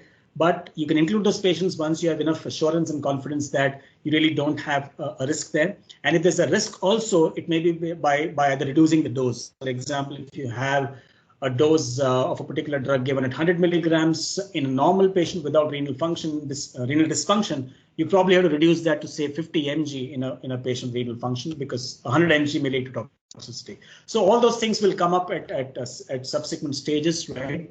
And then, of course, your DMPK will translate as an impact on the clinical dosing and the dosing frequency, right? Because you have level exposure, your trough levels for maintaining the minimum effective concentration, all those things play a very important role to decide the dose and the dosing frequency. And obviously a big impact on the label. So I'll show you a label also in which you will see a lot of sections which are very important sections on the clinical pharmacology which relates to DMPK. And this is essentially a slide which is about the timing of clinical pharmacology studies. So, like I said, I mean, it depends upon when you want to do your drug-drug interaction studies, when do you want to do your hepatically impaired studies, when do you want to do your renal impairment studies, right? So all these essentially it gives you an idea of it, which phase of a clinical development program would you want to do it, right? So if you look at you basically start phase 1 without doing too much work, right? You'll primarily depend upon preclinical data. But once you finish your phase 1, right, and your data emerges in such a way that you need to include patients where there is a concomitant medication which is given, and based upon your compound's risk profile, you see an interaction. And to be on the safer side, you want to do a DDI study first before you do a patient study. Some companies may go and do an in vivo DDI study, right, in a human setting, right, and then do a phase 2 study. But you can still take the risk of a phase 2 study, right, but not including patients with renal compromise, hepatic compromise, and preventing patients from taking certain sets of concomitant medication which you think will interact. You can still do a phase 2 study by excluding those specific populations and do your DDI before your phase 3 begins. And in phase 3, you can include that population because your DDI may have shown that the level of interaction is not very high, right? So all these basically will decide when the study needs to be done, right? The PK in renal impairments, the TQT study, like I said, the one with the potential to prolong your QT interval on the ECG. A lot of things are based upon how your data emerges and how critical your data is inside the next step, right? So this is more of a general format. It can vary based upon what the profile of your compound is, what is the forecast which you have on how it potentially can affect in a human setting, and your level of risk appetite, right? And this is essentially the impact on labeling, right? If you look at the product label, right, whatever I've indicated here in blue largely stems from the DMPK data, right? So whether it is pharmacodynamics, because there's a component of pharmacodynamics PK, right? There is drug interactions, there is warnings and precautions, there's contraindications, right? Overdosage shows what the levels are potentially, right? Population PK can show that. So there's a lot of things where clinical pharmacology and DMPK impacts a product label, right? So if you look at any SNPC or any full prescribing information, there are significant sections, right, in the SNPC or the prescribing information talks about the DMPK aspect of the drug, right? So you can potentially have areas which indicate that you cannot take these drugs, right? If you're on the drug which is being prescribed, you have to avoid taking these drugs, right? Or if you're to take that class of drug, you have to take an alternate drug to manage the other comorbid condition, right? Or if you're a patient with hepatic impairment, if your creatinine clearance is below a certain value, the dose has to be halved, right? Or you have to reduce the dose by 1/3. So all those things will be written in the prescribing information, which basically stems from the critical role of DMPK in eventually supporting drug development and the eventual label on the product, right? So this is in a nutshell what I wanted to sort of tell all of you, how critical the role of DMPK and clinical pharmacology is in translation from preclinical to clinical, the impact eventually at a healthy volunteer and a patient level, the impact on the overall scenario of how you make decisions on moving a drug from preclinical to clinical, how you can make a decision with the right data with you, how you can go back to the lab and sort of make your data better, or even with some compromised data, how do you make still decisions to go to the clinic? And you can probably sort those things, an overview of a strategy or an approach of how you use DMPK in drug development and eventually taking the drug to the market. So that was essentially what I wanted to sort of discuss with all of you today. I'm open to any questions you have, and thanks for your patient listening, all of you.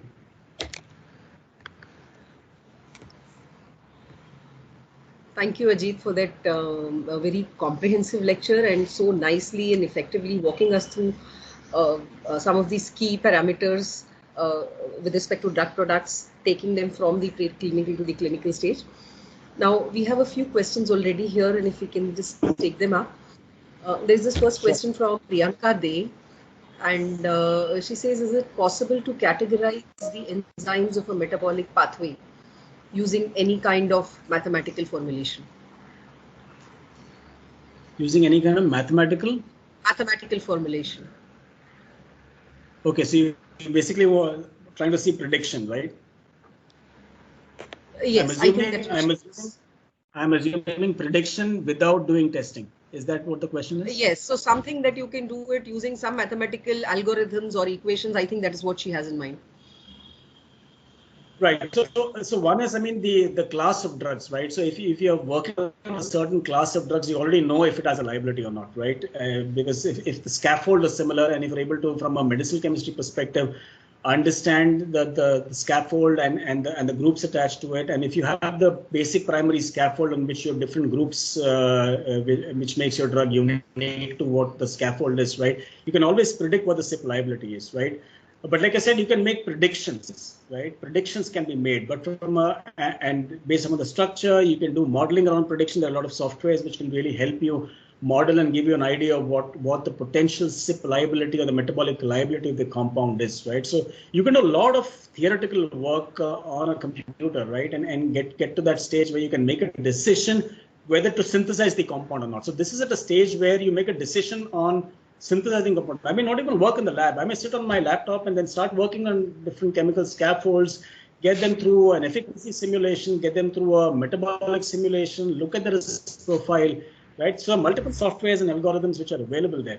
But eventually, when I narrow down upon the theoretical aspect of it, this is the ideal structure which doesn't have soft spots, is the ideal structure which will potentially be able to show an exposure which I'm expecting, then I have to go back to the lab, right? And when I have to go back to the lab, I have to create that package for an IND, right? Because the IND will not accept theoretical simulations. You have to go with data with either an S9 fraction, go with your full PK data in the preclinical species, because predictions are good for you to make a strategic decision, and they can be done, right? But if you have to go to the clinic taking the data in a first-in-man study, you obviously need the data which is generated in the lab. So you really need that data. So prediction is possible, yes, but that's more from a strategy and a decision-making perspective. Yeah, I think that question comes from the fact that as researchers, academic researchers, having access to the sort of laboratory facilities and the resources that industry would have would be a challenge. So maybe coming from there. Again, there's another question from Priyanka. And if I'm getting it right, what she's saying is for endogenous and exogenous metabolic pathway, how can the role of enzymes be regulated? So the role of enzymes has been regulated. Yeah, yes. I mean, see, the pathways, it depends upon what the pathway is, right? So I mean, you really have to test the compound, right? So when you're talking about a metabolic pathway, which probably uses a phase 1 pathway or a phase 2 pathway, right? It depends upon what the pathway. So you really have to test it on the lab that what is the metabolic profile of the compound, right? So if you're able to identify based upon either a cytosolic component, which includes the S9 fraction of the liver, or you use a liver microsome, right? You're able to delineate what is the sort of metabolic pathway which the drug is taking, right? So based upon that, I mean, you can make a prediction of what the effect is on the compound, right? So you will have to study that in the lab to understand the overall pathways which happen in terms of how the drug is getting converted.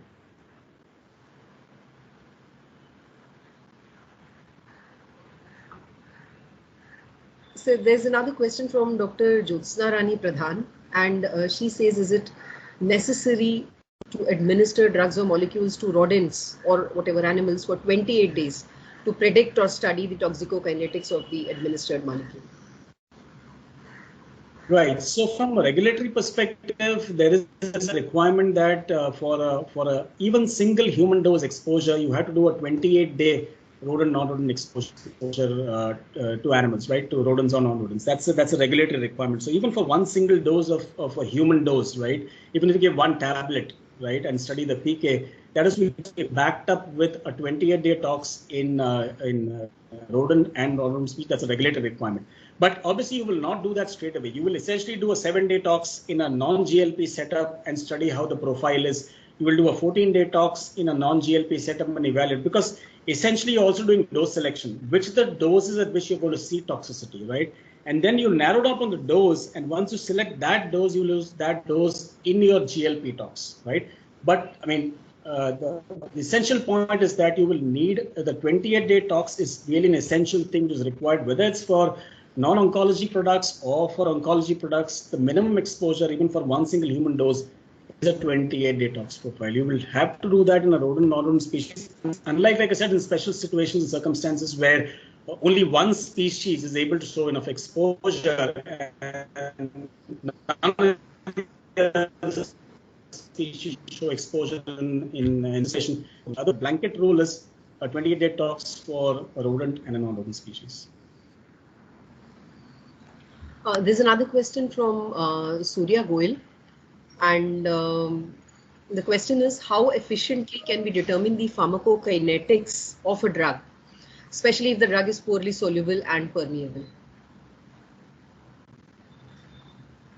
Well, you have to study it, right? If a drug is poorly soluble, right, and poorly permeable, right, we're looking at the worst BCS class, right? So is that drug even worth pursuing, right? So if you're looking at a molecule which really has poor solubility, has poor permeability, right, you essentially have to improve both, right?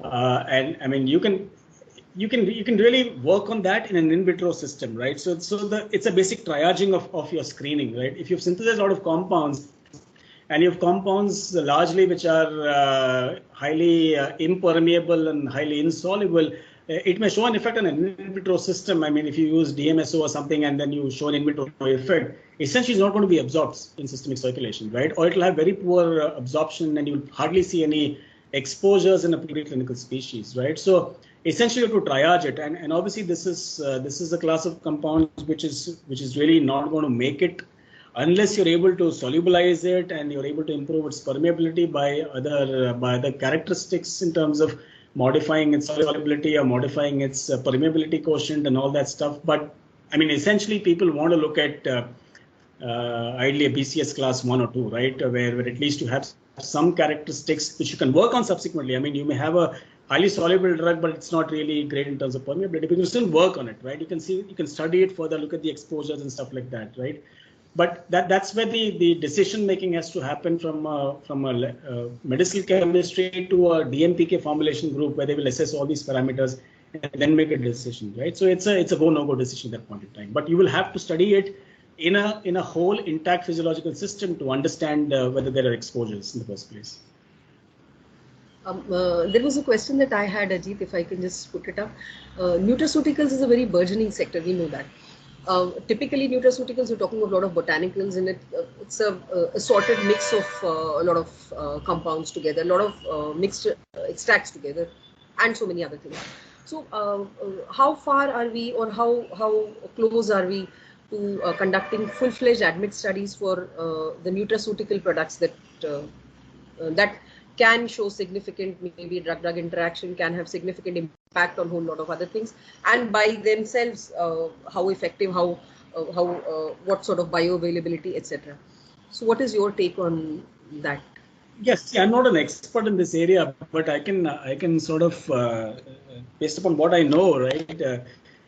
The essential component, if you have a nutraceutical which has got a multi-component mix, right, and if one of them out of that mixture is the one which is most dominant, right, I mean that could potentially, for example, I mean when we do clinical studies, we generally tend to exclude out nutraceuticals from an effect perspective. For example, if a person is on herbal medication, right, and if it's an investigation product for a certain disease, we basically try to rule out and take out the herbal medication, because a herbal medication can probably confound the results of what you see in an investigation product study. But at a larger level, in a real case scenario, when it's not a clinical trial and the patient is taking a medication, and I mean, you know the standard stuff. I mean, St. John's wort is a big no-no, right? When it's got a high interaction potential with a lot of drugs, right? So from that perspective, it depends upon what the real life situation is, what the patient is taking.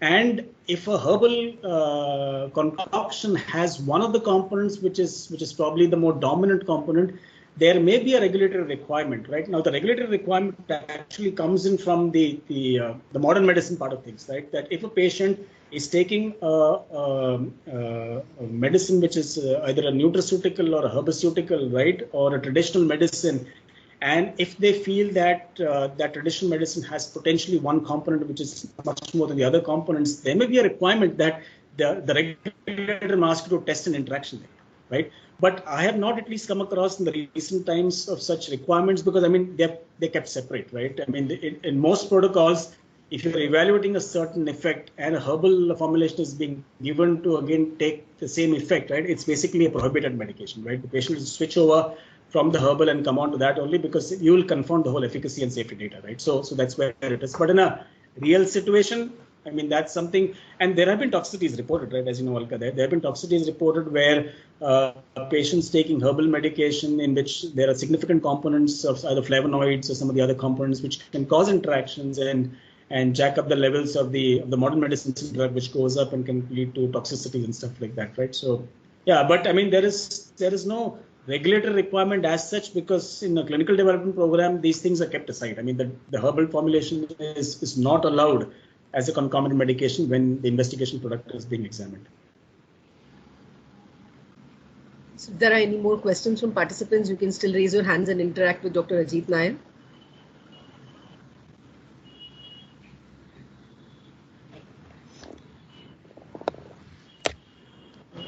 So, if there aren't any questions, I think we can close it here. Thank you so much, Ajit. I can see Radhika's raised. Yeah. So Radhika, maybe she can unmute herself and put her question. That was slightly off the topic, and so so Radhika, Bhagwati, if you can maybe unmute yourself and put your question. Hello, Dr. Ajit. This is Bhagwati. So, she's Bhagwati Raheja. Yeah. Yeah, I got after listening to your passionate talk, I again have this question in my mind. Are we doing the right thing by taking the COVID vaccine?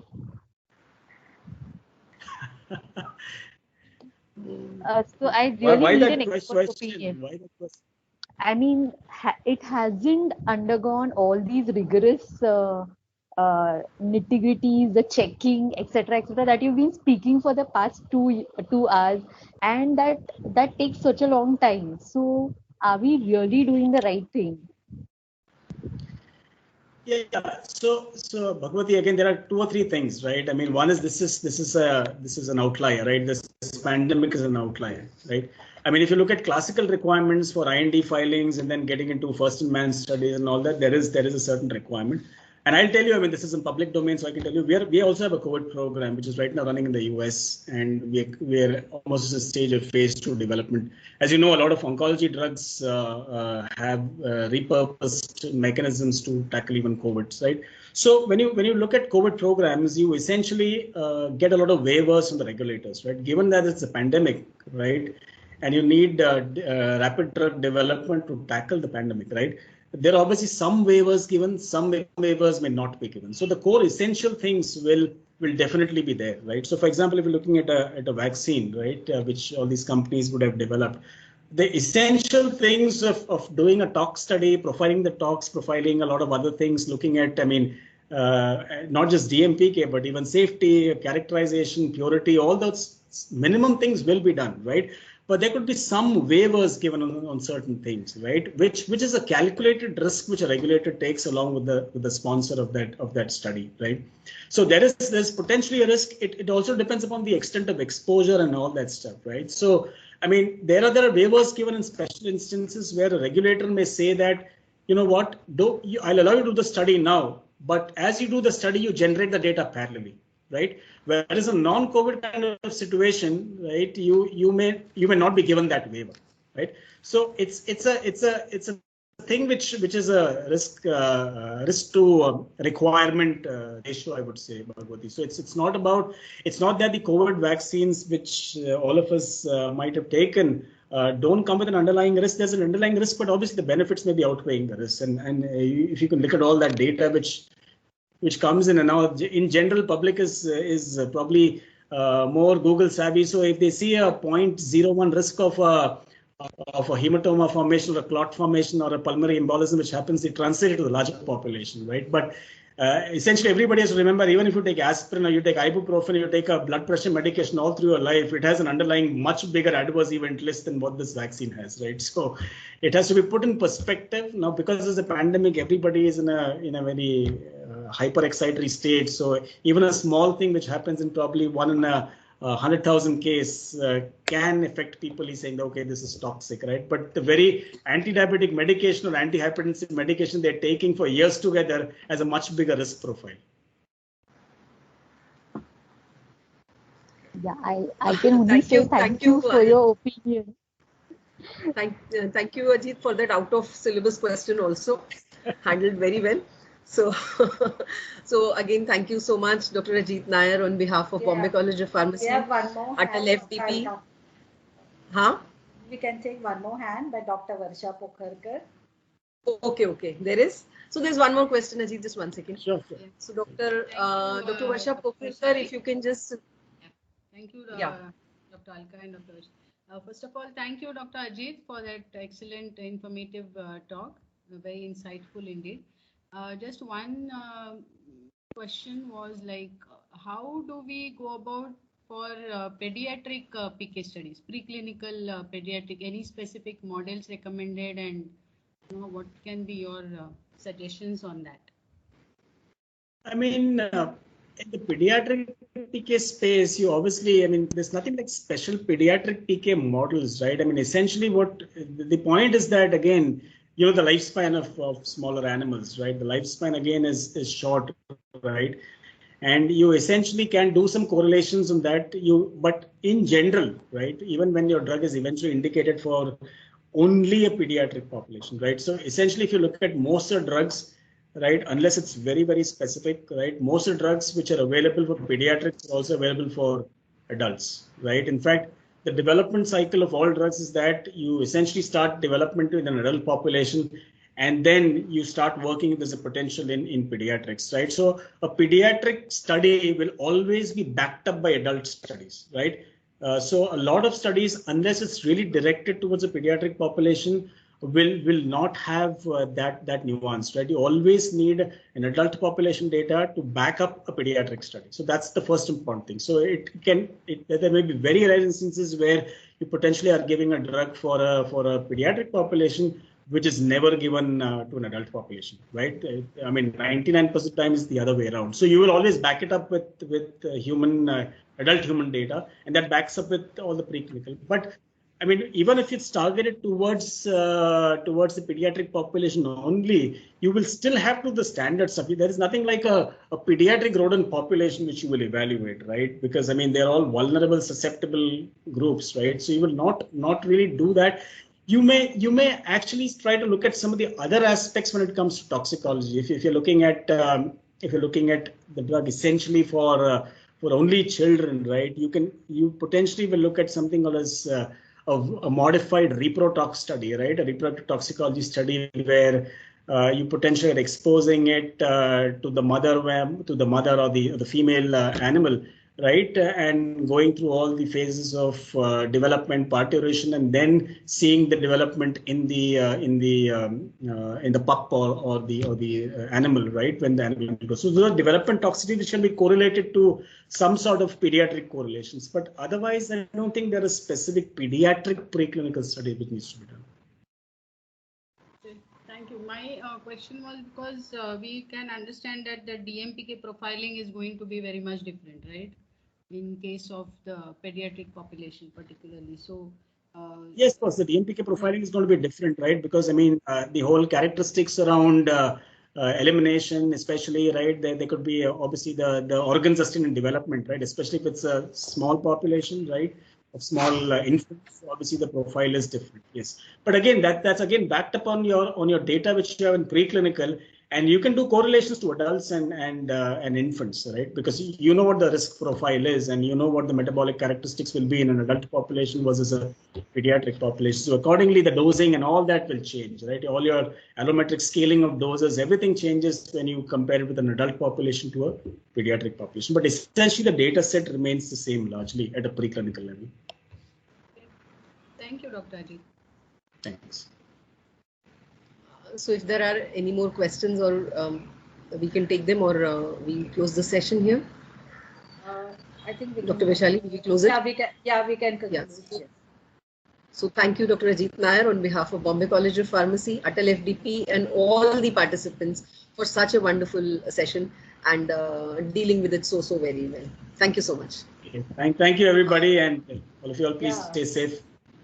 Yeah, Dr. Ajit. Dr. Vaishali, if you can just take over from here. Yes. Dr. Ajit, thank you very much, first of all, for accepting our invitation, because as you know, he has been so busy. I know every time that I've been calling him, he's like, I'm in a meeting, I'll call you back. I'm in a meeting, I'll call you back. So it was like, I can imagine that, it was indeed very difficult for you. So I really thank you for accepting and giving such a lucid talk and informative session. So on behalf of Bombay College of Pharmacy, we have planted a sapling in order to acknowledge your contribution for this FDP. And this sapling has been done by our housekeeping staff and the students of our department. So may I request the team to please play the video? That's wonderful.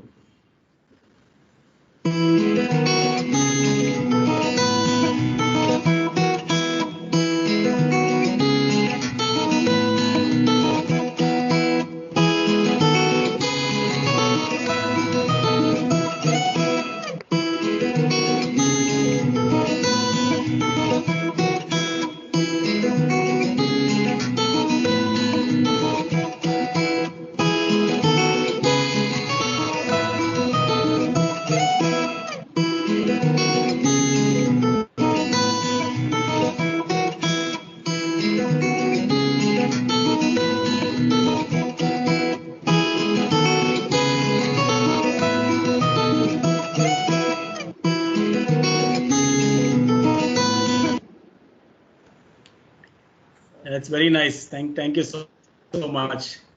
Thank you, Ajit. Thanks a lot. Okay, thank you everybody then. Dr. Dipti? Okay, thank you all. So with this, we end the day 4 sessions of this FDP. And now we meet tomorrow at the same time for the last day of this FDP program. Thank you very much. We will be meeting with the same link tomorrow. Thank you. The feedback link has been posted in the chat box. Please fill the feedback forms. Okay, thank you everybody. Thank you. Thank you so much, Ajit. Bye. Bye. Bye.